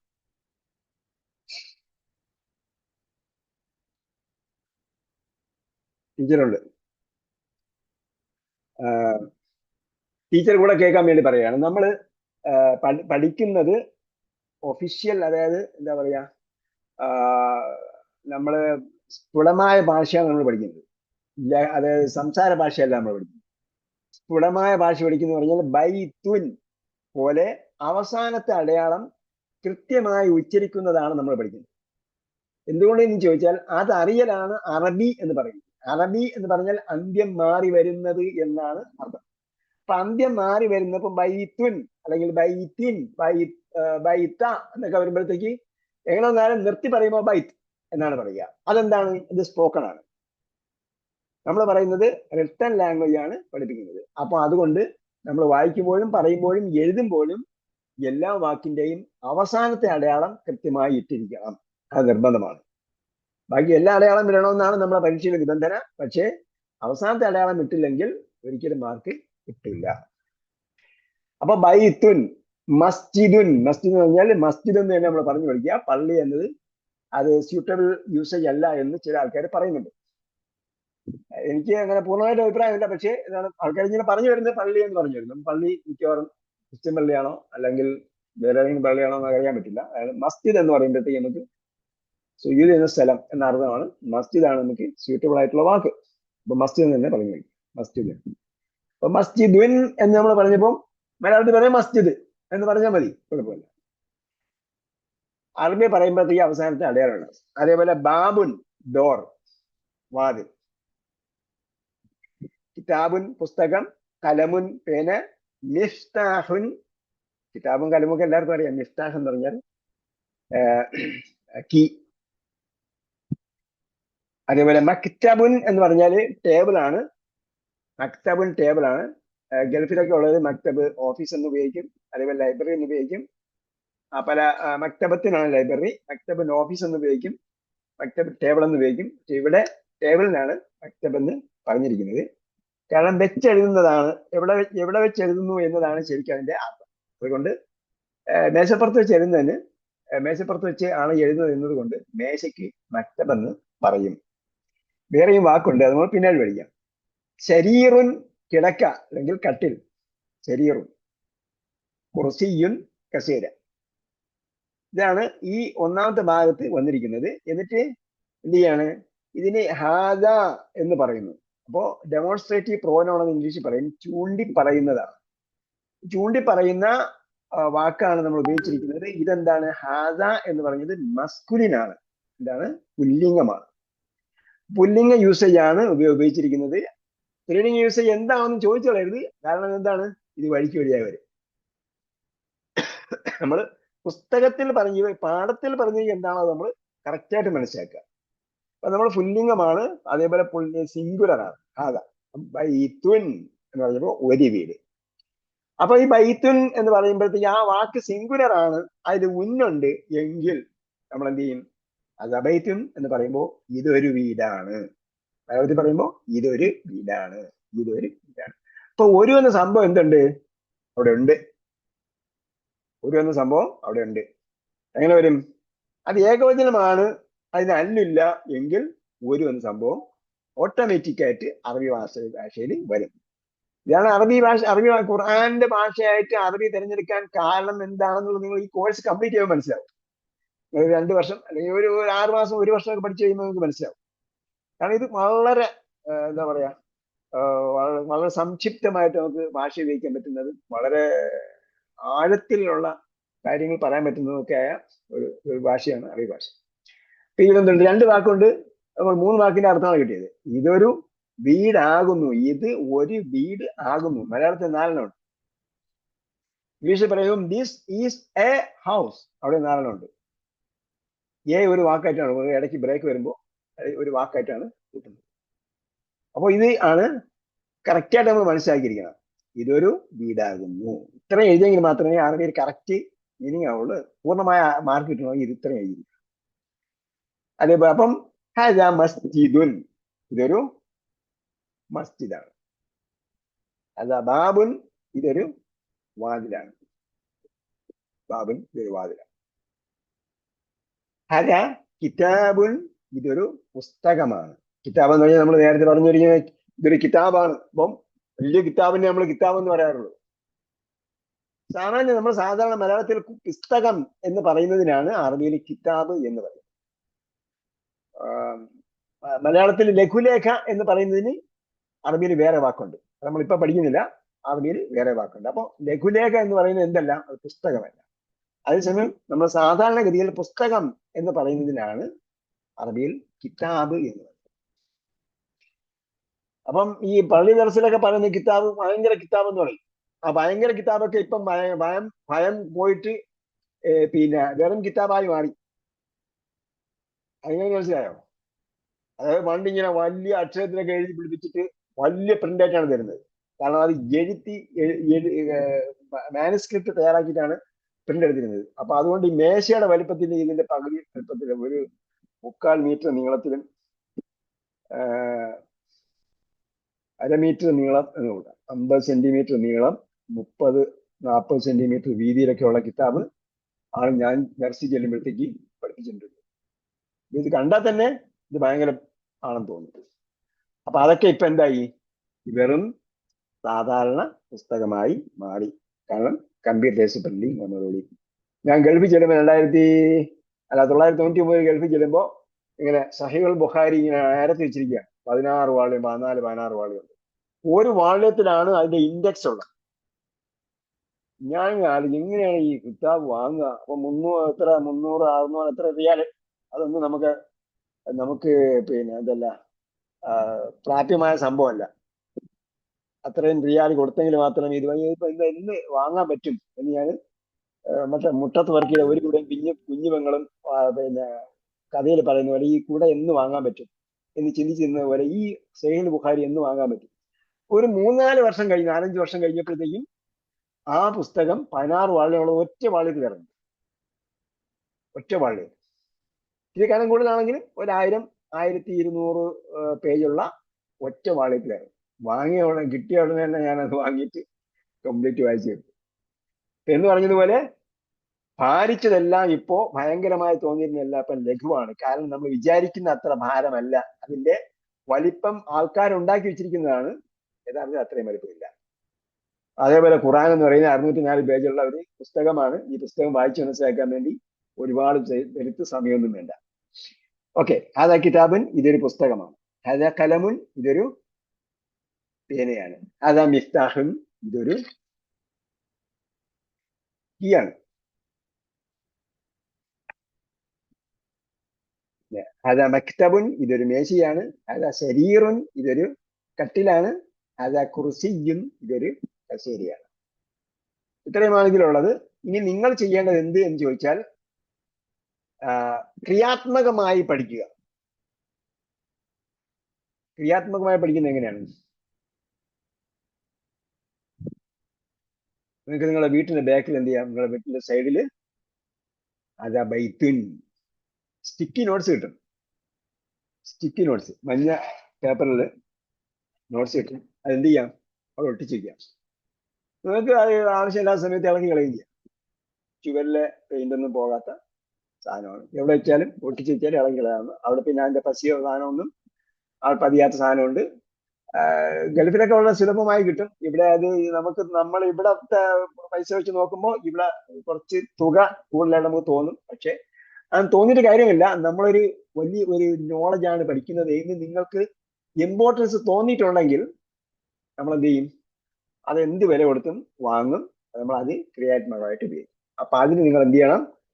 കളർഫുൾ ആയിട്ടുള്ള പെന്നുകൾ വാങ്ങിക്കണം. കളർഫുൾ പെന്ന് വാങ്ങിക്കാം. അല്ലെങ്കിൽ പിന്നെ പെന്നുകൊണ്ട് എഴുതിയിട്ട് നിങ്ങൾക്ക് ഹൈലൈറ്റർ ഉപയോഗിച്ചിട്ട് ഹൈലൈറ്റ് ചെയ്യാം. അങ്ങനെ വ്യത്യസ്ത നിറങ്ങൾ ഉപയോഗിക്കാം. ഒന്ന് ക്രിയാത്മകമായി പഠിക്കാൻ വേണ്ടിയുള്ള ഒരു സംഭവമാണ് ഞാൻ പറഞ്ഞത്, സ്റ്റിക്കി നോട്ട്സ്. അപ്പൊ നിങ്ങൾ ശരീർ കെട്ടി, അപ്പൊ നിങ്ങൾ എന്ത് ചെയ്യുക? ശരീറിൽ കൊണ്ട് ഒട്ടിച്ച് വെക്കുക. അതാ ശരീർ. പറ്റുമോ? ബാബുൻ ഒട്ടിച്ച് അതാ ബാബുൻ. നിങ്ങൾക്ക് എപ്പോഴാണ് അത് വേണ്ടെന്ന് തോന്നുന്നത് ആയിരത്തി അറിയാം. അപ്പോഴും നിങ്ങൾ പഠിക്കാൻ തോന്നുമ്പോഴത്തേക്ക് അതാ ബാബുൻ ഇത് ഒട്ടിക്കുക. ആൾക്കാർ പറയും ഭ്രാന്താണെന്ന്. ഭ്രാന്തുണ്ടെങ്കിൽ സംഭവം പഠിക്കാൻ പറ്റും. നമ്മള് നേരത്തെ ഒരാൾ പറഞ്ഞില്ലേ, നാരായണത്ത് ഭ്രാന്തൻ എന്ന് പറഞ്ഞു. അതൊക്കെ യഥാർത്ഥത്തിൽ ഭ്രാന്തണ്ടായിട്ടാണോ ചെയ്തത്? മനുഷ്യന്മാരെ നോക്കി നടന്ന ആൾക്കാരുണ്ട്. പട്ടാപ്പകല് ഭ്രാന്തൽ കത്തിച്ചു നടന്നു. Where is the human being എന്ന് ചോദിച്ചു. Where is the human being എന്ന് അയാൾ ചോദിച്ചത്. മനുഷ്യന്മാരെവിടെ അയാൾ ഭ്രാന്തലും കത്തിച്ചു നടന്നു. അയാൾക്ക് എന്താ ഭ്രാന്താണോ? മനുഷ്യനെ കാണുന്നില്ല. ഇന്നും മനുഷ്യന്മാരെ കാണുന്നില്ല. അന്ന് മനുഷ്യനെ കണ്ടില്ലേ, പിന്നെ ഇന്ന് മനുഷ്യനെ കാണുമോ? അയാൾ മനുഷ്യനെ നോക്കി നടന്നാണ്. Where is the human being എന്ന്, മനുഷ്യൻ എവിടെയെന്ന്. അതേപോലെ പഠിക്കണമെങ്കിൽ നമ്മൾ കുറച്ച് എന്ത് ചെയ്യണം? പൊട്ടത്തരങ്ങൾ നമുക്ക് തോന്നിയിട്ടുണ്ടെങ്കിൽ മറ്റുള്ളവർ തോന്നിയേക്കാം. നമ്മൾ അങ്ങനെ കുറച്ച് വികൃതികൾ കാണിച്ചെങ്കിൽ മാത്രമേ പഠിക്കാൻ പറ്റൂ. ഓക്കെ, അപ്പൊ എന്ത് ചെയ്യാ? ലേണിംഗ് ടൂൾസ് ഉപയോഗിക്കുക. മസ്ജിദിന്റെ മുകളിലൊന്നും കൊണ്ട് ഒട്ടിക്കണ്ട. കാരണം എന്താണ്? മസ്ജിദ് കമ്മിറ്റി കാര്യങ്ങൾ ചിലപ്പോൾ എന്തെങ്കിലും പറയും. അതുകൊണ്ട് മസ്ജിദിന്റെ പുറത്തൊന്നും കൊണ്ട് ഒട്ടിക്കണ്ട. ബാബിന് നമ്മളെ പ്രോപ്പർട്ടിയിലൊക്കെ ഒട്ടിക്കുക. നമ്മളതിൽ ഒരു കീ സ്റ്റാൻഡ് ഉണ്ടാക്കി വെച്ചിട്ട് അവിടെ കീ സ്റ്റാൻഡിൽ കീറ്റിട്ട് എന്ത് ചെയ്യുക? ഹാദാ മിഫ്താഹുൻ എഴുതിയിരിക്കുക. അവിടെ തന്നെ ഒരു പെന്ന് പഠിച്ചിട്ട് ഹാദാ കലമുൻ എഴുതിയിരിക്കുക. അവിടെ വേണമെങ്കിൽ ഡിസ്പ്ലേയിൽ ഒരു ബുക്കൊക്കെ വെച്ചിട്ട് അവിടെ ഹാദാ കിതാബിന് അല്ലെങ്കിൽ പുസ്തകത്തിന് പുറത്ത് സ്റ്റിക്ക് ചെയ്തിരിക്കുക. ഹാദാ കിതാബ്. ഇതൊക്കെ നമുക്ക് ചെയ്യാം. പിന്നെ അതേപോലെ അത് മക്തബിൻ ശരീറും കുർസിയിലൊക്കെ നമുക്ക് ചെയ്യാവുന്നതാണ്. എന്തൊക്കെ ക്രിയാത്മകമായി നമുക്ക് ചെയ്യാൻ പറ്റും അതൊക്കെ ചെയ്യാം. നിങ്ങൾക്ക് ഒരു പടം പിന്നെ ഒരു ഇത് ചെയ്യാം. നോട്ടീസ് ബോർഡിലുള്ള സാധനം ഒരു 10, 200 അല്ലെങ്കിൽ 1000 രൂപ കൊടുത്താലും കുഴപ്പമൊന്നുമില്ല. 1000 രൂപ കൊടുത്താലും നമ്മൾ എവർലാസ്റ്റിംഗ് ലാംഗ്വേജാണ് പഠിക്കുന്നത്. എവർലാസ്റ്റിംഗ് ലാംഗ്വേജ്, ഈ ലാംഗ്വേജ് ഉണ്ടെങ്കിൽ അല്ലാതെ സംസാരിക്കാൻ പറ്റും.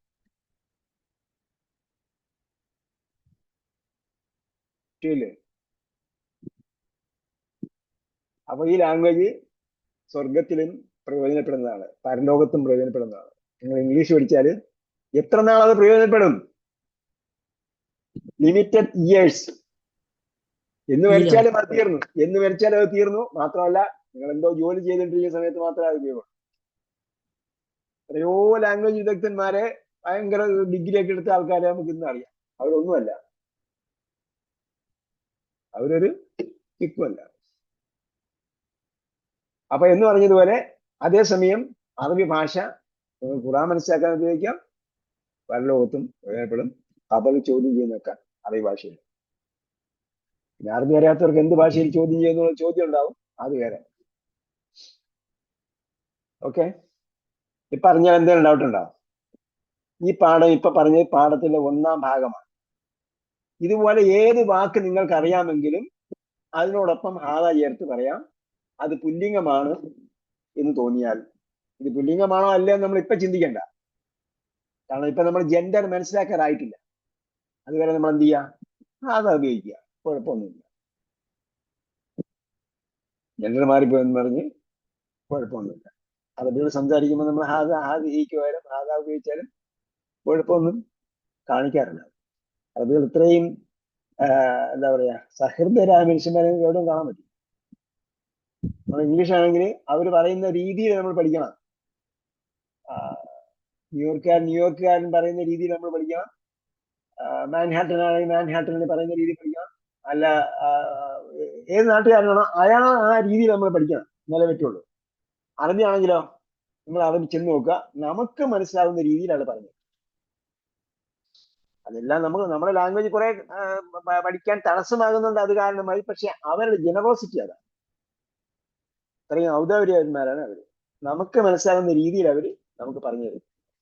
അതുകൊണ്ട് ഈ ഭാഷ നിങ്ങൾ പഠിച്ച ഭാഷ ഉപയോഗിച്ച് എവിടെയും സംസാരിക്കുക. ഓക്കെ, എന്തെങ്കിലും ഡൗട്ട് ഉണ്ടെങ്കിൽ ചോദിക്കുക, അല്ലെ അടുത്തയിലേക്ക് പോവാം.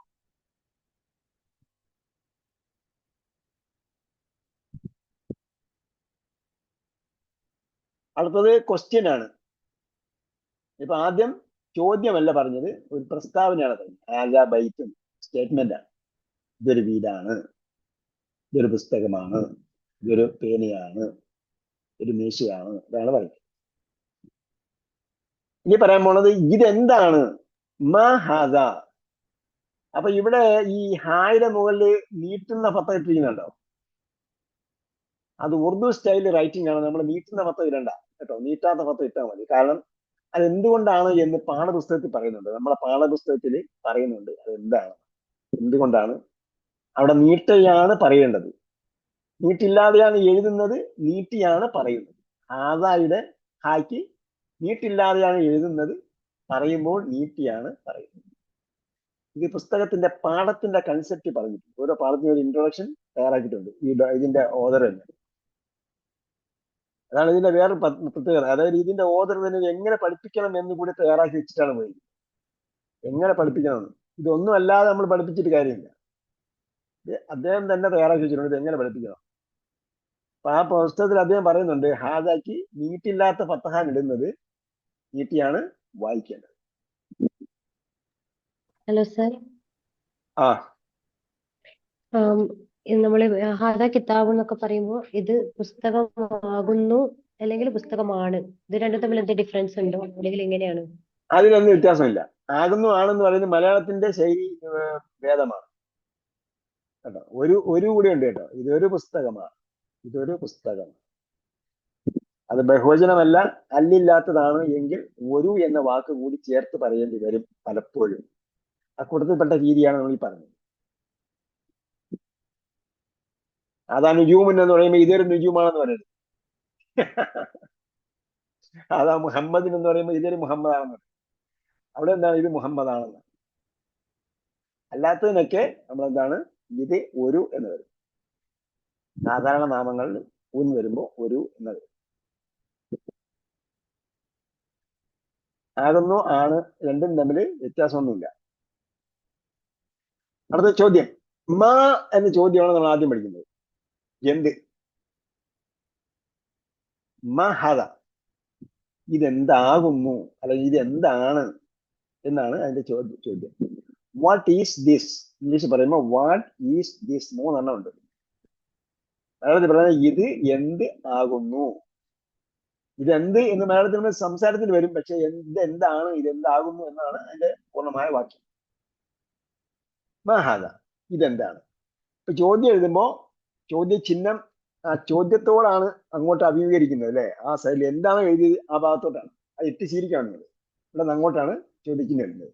ഇംഗ്ലീഷിൽ ഇപ്പുറത്ത്, മലയാളത്തിലൊക്കെ ഇപ്പുറത്താണ് എഴുതുന്നത്. എഴുതുന്നതിന്റെ നോക്കിയാണ് ചോദ്യത്തിന്റെ ഫേസ് ഉണ്ടാവുക. മഹാദ. അപ്പോ ഉത്തരം പറഞ്ഞു ഹാദാ ബൈത്തുൻ. ഹാദാന്ന് വെച്ചാൽ ഹാദാ ബൈത്ത്. അടുത്തത് ഇതാണോ എന്ന ചോദ്യമാണ്. അപ്പോ അതിന് ആ ചേർത്തിട്ടാണ് പറയുന്നത്. ഹാദാ ബൈത്തുൻ. ആ എന്നത് ഒരക്ഷരമാണ്, പക്ഷെ അതിന് ഒരു ആശയമുണ്ട്.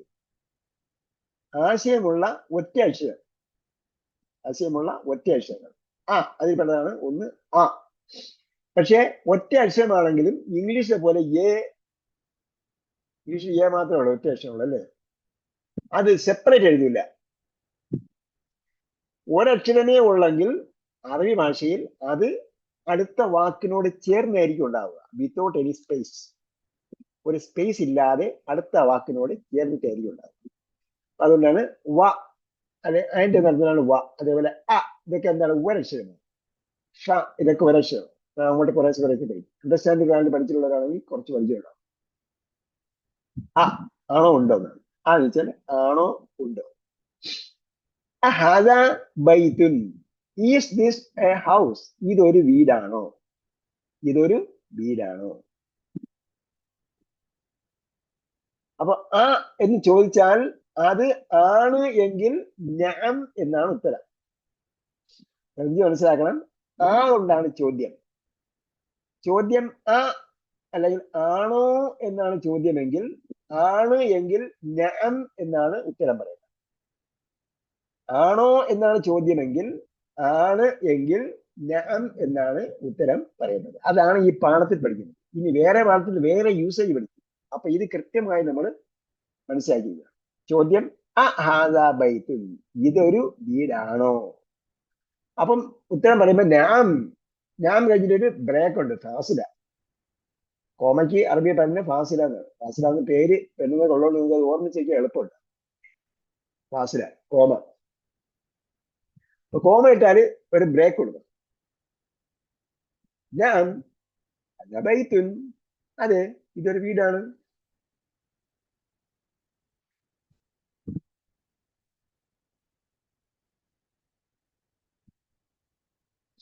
അതെ ഇതൊരു ഉസ്താദ് കോമക്ക് എന്താ പറയാ അറബിയില്? ഫാസില. ഫാസില. Okay okay. ഫാസില എന്ന് പേരുള്ളതുകൊണ്ട് ഓർമ്മിച്ചേക്കാൻ എളുപ്പമായതുകൊണ്ട് ഞാൻ പറഞ്ഞിട്ടുണ്ട്. ഓക്കെ. ബ്രേക്ക് എന്നാണ് ശരിക്കും അതിന്റെ പേര്, അല്ല അതിന്റെ ട്രാൻസ്ലേഷൻ വരുന്നത് ഫാസില എന്ന്. പക്ഷെ കോമയ്ക്ക് ഫാസില എന്നാണ്. ഞാൻ അപ്പൊ നമ്മള് അത് ബ്രേക്ക് ചെയ്തിട്ടാണ്, കുറച്ച് ഡിസ്റ്റൻസ് കൊടുത്തിട്ടാണ് പറയേണ്ടത്. ഞാൻ അതാ ബൈത്തുൻ, അതെ ഇതൊരു വീടാണ്. മഹദ, ഇതെന്താണ്? അതെ ഖമീസുൻ. അപ്പൊ ഇത് ബൈത്ത് നമ്മൾ കഴിഞ്ഞ പാഠത്തിൽ പഠിച്ചതാണ്.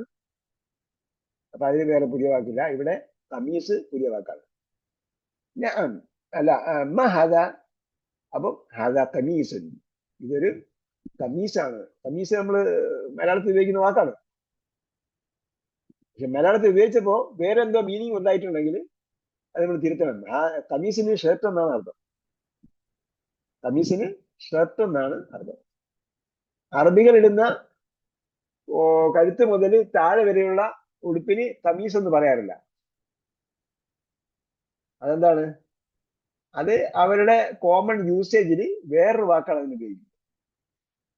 അപ്പൊ നമ്മള് കോളറുള്ള അല്ലെങ്കിൽ കോളർ ഉള്ളതോ ഇല്ലാത്തതോ ഷർട്ടായിട്ട് നമ്മൾ പറയുന്നത് എന്തിനെയാണോ അതിനെയാണ് അറബികൾ ഖമീസ് എന്ന് ഉപയോഗിക്കുന്നത്. ഇപ്പോൾ ഖമീസ് എന്ന് പറഞ്ഞാൽ ഷർട്ടാണ്. മറ്റേതിന് കഴുത്ത് പോലെ താഴെ വരെ കാലിന് ഞെരിയാണി വരെയുള്ള ഉടുപ്പിന് പുരുഷന്മാരുടെ വസ്ത്രത്തിന് പറയുന്നത് സൗബ് എന്നാണ്. പിന്നെ അതിനെയാണ് ആൾക്കാർ തോപ്പാക്കിയത്. സൗബ് എന്ന് കഴിഞ്ഞപ്പോ സൗ പകരം പിന്നെ സോയായി, സോബായി, പിന്നീട് എന്തായി? തോപ്പായി. അങ്ങനെ അവസാനം എസ്റ്റേറ്റ് എന്റെ അർത്ഥത്തിലുള്ള തോപ്പാണ് ആൾക്കാർ പറയുന്നത്. അതൊക്കെ എന്താണ്? പൊട്ടത്തെറ്റാണ്. നമ്മൾ അറിവ് പഠിച്ചു കഴിയുമ്പോൾ നമ്മൾ അറ്റ്ലീസ്റ്റ് നമ്മൾ അതിന്റെ ഒറിജിനൽ ഉച്ചാരണത്തിലേക്കെങ്കിലും പോകണം. നമുക്ക് അറിയില്ലെങ്കിൽ അതിന്റെ ഒറിജിനൽ ഉച്ചാരണത്തിലേക്ക് പോകണം. സൗബ് എന്നാണ് പിന്നെ പറയുന്നത്. സൗബ് എന്ന് പറയാൻ വസ്ത്രം എന്നാണ് ഭാഷാർത്ഥം. പക്ഷേ സൗബ് എന്ന് ഉപയോഗിച്ചാൽ മുകളിൽ താഴെ വരെയുള്ള അവരുടെ അറബികളുടെ സാധാരണ വസ്ത്രത്തിന് ഉടുപ്പിനാണ് പറയുന്നത്, പുരുഷന്മാരുടെ ഉപയോഗിക്കുന്നത്. ഇവിടെ ഷർട്ട് എന്ന അർത്ഥത്തിലുള്ളവരാണ് ഖമീസ് എന്ന് പറയുന്നത്. അതാ ഖമീസുൻ, ഇതൊരു ഷർട്ടാണ്. അടുത്തത് അഹാദ സരീറുൻ. ഇപ്പൊ നേരത്തെ ആണ് എന്ന അർത്ഥത്തിലുള്ളതാണ് ചോദിക്കുന്നത്. അഹാദ ബൈത്തുൻ, വീടിന്റെ പദം കൊടുത്തിട്ടാണ് അഹാദ ബൈത്തുൻ. അപ്പൊ നമ്മള് നഅം അഹാദ ബൈത്തുൻ എന്ന് പറയും. അതെ ഇതൊരു വീടാണെന്ന് പറയും. ഇനി അടുത്ത് ചോദിക്കുന്നത് അഹാദ സരീറുൻ, കസേര ചൂണ്ടി കാണിച്ചിട്ടാണ് ചോദിക്കുന്നത്. അഹാദ സരീറുൻ, ഇതൊരു കട്ടിലാണോ? അപ്പോ അല്ല, ഹാദാ കുർസിയുൻ എന്നാണ് നമ്മളിപ്പോ ഈ പാഠത്തിൽ പഠിക്കുന്നത്.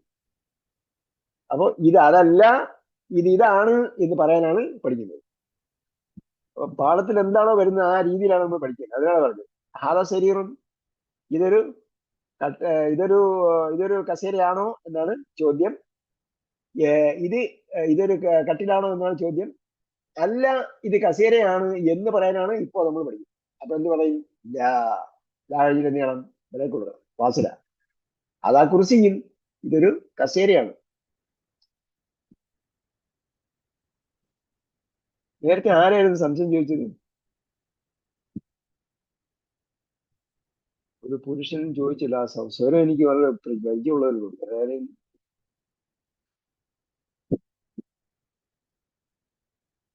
അത് പോയോ?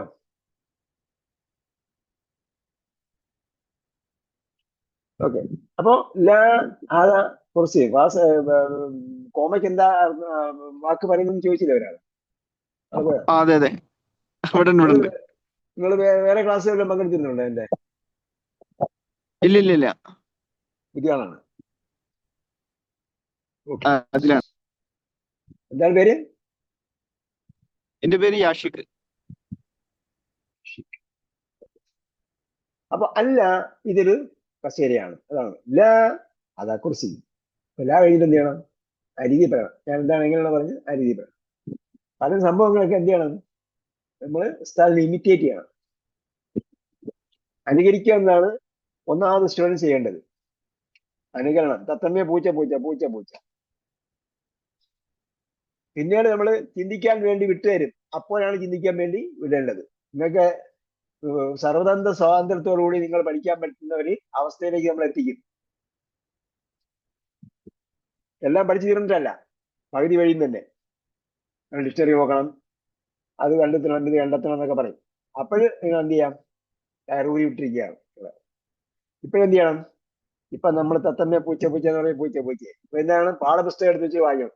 അതാ ശരീരം, ഇതൊരു കട്ടിലാണോ? അതാ കുറിച്ചിയും, ഇതൊരു അല്ല, ഇതൊരു കസേരയാണ് എന്നിങ്ങനെ വായിച്ചു പഠിക്കണം. ഇപ്പൊ അറബിയും മലയാളവും വായിച്ചു പഠിക്കണം. കുറച്ചാൽ കഴിയുമ്പോൾ പിന്നെ അറബി വായിക്കുമ്പോൾ തന്നെ നിങ്ങൾക്ക് മനസ്സിലാവും.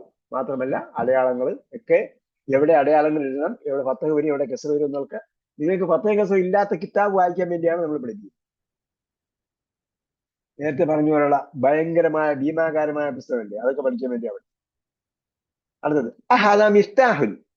പേന കാണിച്ചിട്ടാണ് ചോദിക്കുന്നത്. അഹാദാ മിഫ്താഹുൻ, ഇതൊരു മിഫ്താഹാണോ? അപ്പൊ നമ്മള് മലയാളത്തിൽ എന്ത് പറയും? അഹാദാ മിഫ്താഹ് എന്ന് ചോദിച്ചാല് ഇതൊരു കീ ആണെന്നല്ല ചോദിക്കുക. അപ്പൊ കീ എന്ന വാക്കിന് പകരം നമ്മൾ എന്ത് ചെയ്യും? മിഫ്താഹ് എന്ന വാക്കിനെ നമുക്ക് ഉപയോഗിച്ചൂടെ? അപ്പൊ നമ്മൾ നേരത്തെ ഞാൻ പറഞ്ഞു ക്രിയാത്മകമായി പഠിക്കണമെന്ന്.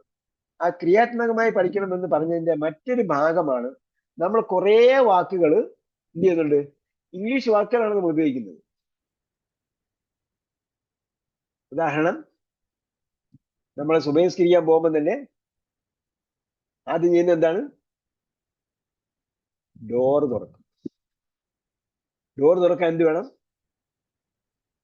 കീ വേണം, അല്ലേ? ഡോർ തുറന്നിട്ട് പിന്നെ എന്ത് ചെയ്യും? ഡോർ ലോക്ക് ചെയ്യും. ഇതെല്ലാം ഇംഗ്ലീഷിലാണ്. അത് കഴിഞ്ഞിട്ട് പിന്നെ എന്ത് ചെയ്യും? നമ്മള് പിന്നെ കാറാണെങ്കിൽ കാറിനടുത്ത് പോകും, സ്കൂട്ടിയാണെങ്കിൽ സ്കൂട്ടി എടുത്ത് പോകും, ബസ്സാണെങ്കിൽ ബസ്സിൽ പോകും. ബസ്സിൽ പിന്നെ വീട്ടിൽ നിന്ന് ഇറങ്ങിയിട്ട് പിന്നെ എങ്ങോട്ടാ പോവാ? റോഡിലേക്കാ പോവുക, അല്ലേ? ഇതെല്ലാം എന്താണ്? ഇംഗ്ലീഷ് വാക്കുകളാണ്. ഈ വാക്കുകൾക്കൊക്കെ നമ്മൾ കോമൺ ആയിട്ട് ഉപയോഗിച്ചുകൊണ്ടിരിക്കുന്ന വാക്കുകൾക്കൊക്കെ നമുക്ക് എന്ത് ചെയ്യാം? ബദലായിട്ട് അറബി വാക്ക് ഉപയോഗിക്കാം. മോനെ കുറിച്ച് എടുത്തിട്ട് വാ പറഞ്ഞൂടെ? മോനെ ഒരു കലം കാണിക്കും. ചിലപ്പം മോളെടുത്ത് പറഞ്ഞാൽ അടുക്കളയിലുള്ള കലം എടുത്തിട്ട് വരും.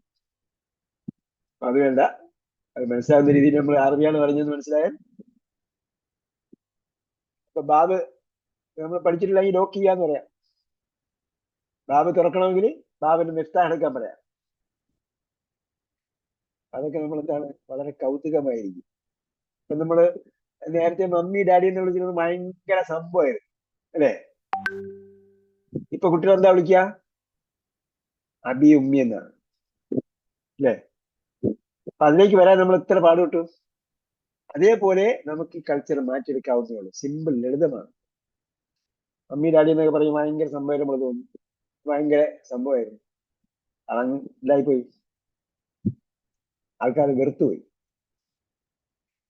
ശരി, അപ്പൊ അത് രീതിയിലും ഉപയോഗിക്കാം. അപ്പൊ അഹാദാ മിഫ്താഹൻ, ഇതൊരു മിഫ്താഹാണോ? ലാ അതാ കലമൻ, അല്ല ഇതൊരു കലമാണ്. അടുത്തത് മഹാദ, ഇതെന്താണ്? നമ്മളിവിടെ ശ്രദ്ധിക്കേണ്ട ഒരു കാര്യം കൂടെ മനസ്സിലാക്കുക. ഇവിടെ പറഞ്ഞതെല്ലാം അൺലീവിങ് തിങ്സ് ആണ്, അചേതന വസ്തുക്കളാണ് നമ്മളിവിടെ പറഞ്ഞത്. ഞാൻ നേരത്തെ പറഞ്ഞല്ലോ, ഓർഗനൈസ്ഡ് സിലബസ് ആണെന്ന് പറഞ്ഞത്, വെൽ ഓർഗനൈസ്ഡ് സിലബസ് ആണെന്ന് പറഞ്ഞു. ബൈത്ത്, മസ്ജിദ്, ബാബ് ഇതെല്ലാം എന്താണ്? നോൺ ലിവിങ് തിങ്സ് ആണ്, അചേതന വസ്തുക്കളാണ്. കിതാബ്, കലം, മിഫ്താഹ്, മക്തബ്, ശരീർ, കുർസി, ഇതുപോലെ സിലബസ് ഉണ്ടാക്കാൻ എന്തുമാത്രം പാടുള്ളൂ. ഇവിടെ മസ്ജിദ്, കമീസ്, കുർസി, കലം. അതേപോലെ ഒന്നാണ് എന്ത്? നജിം.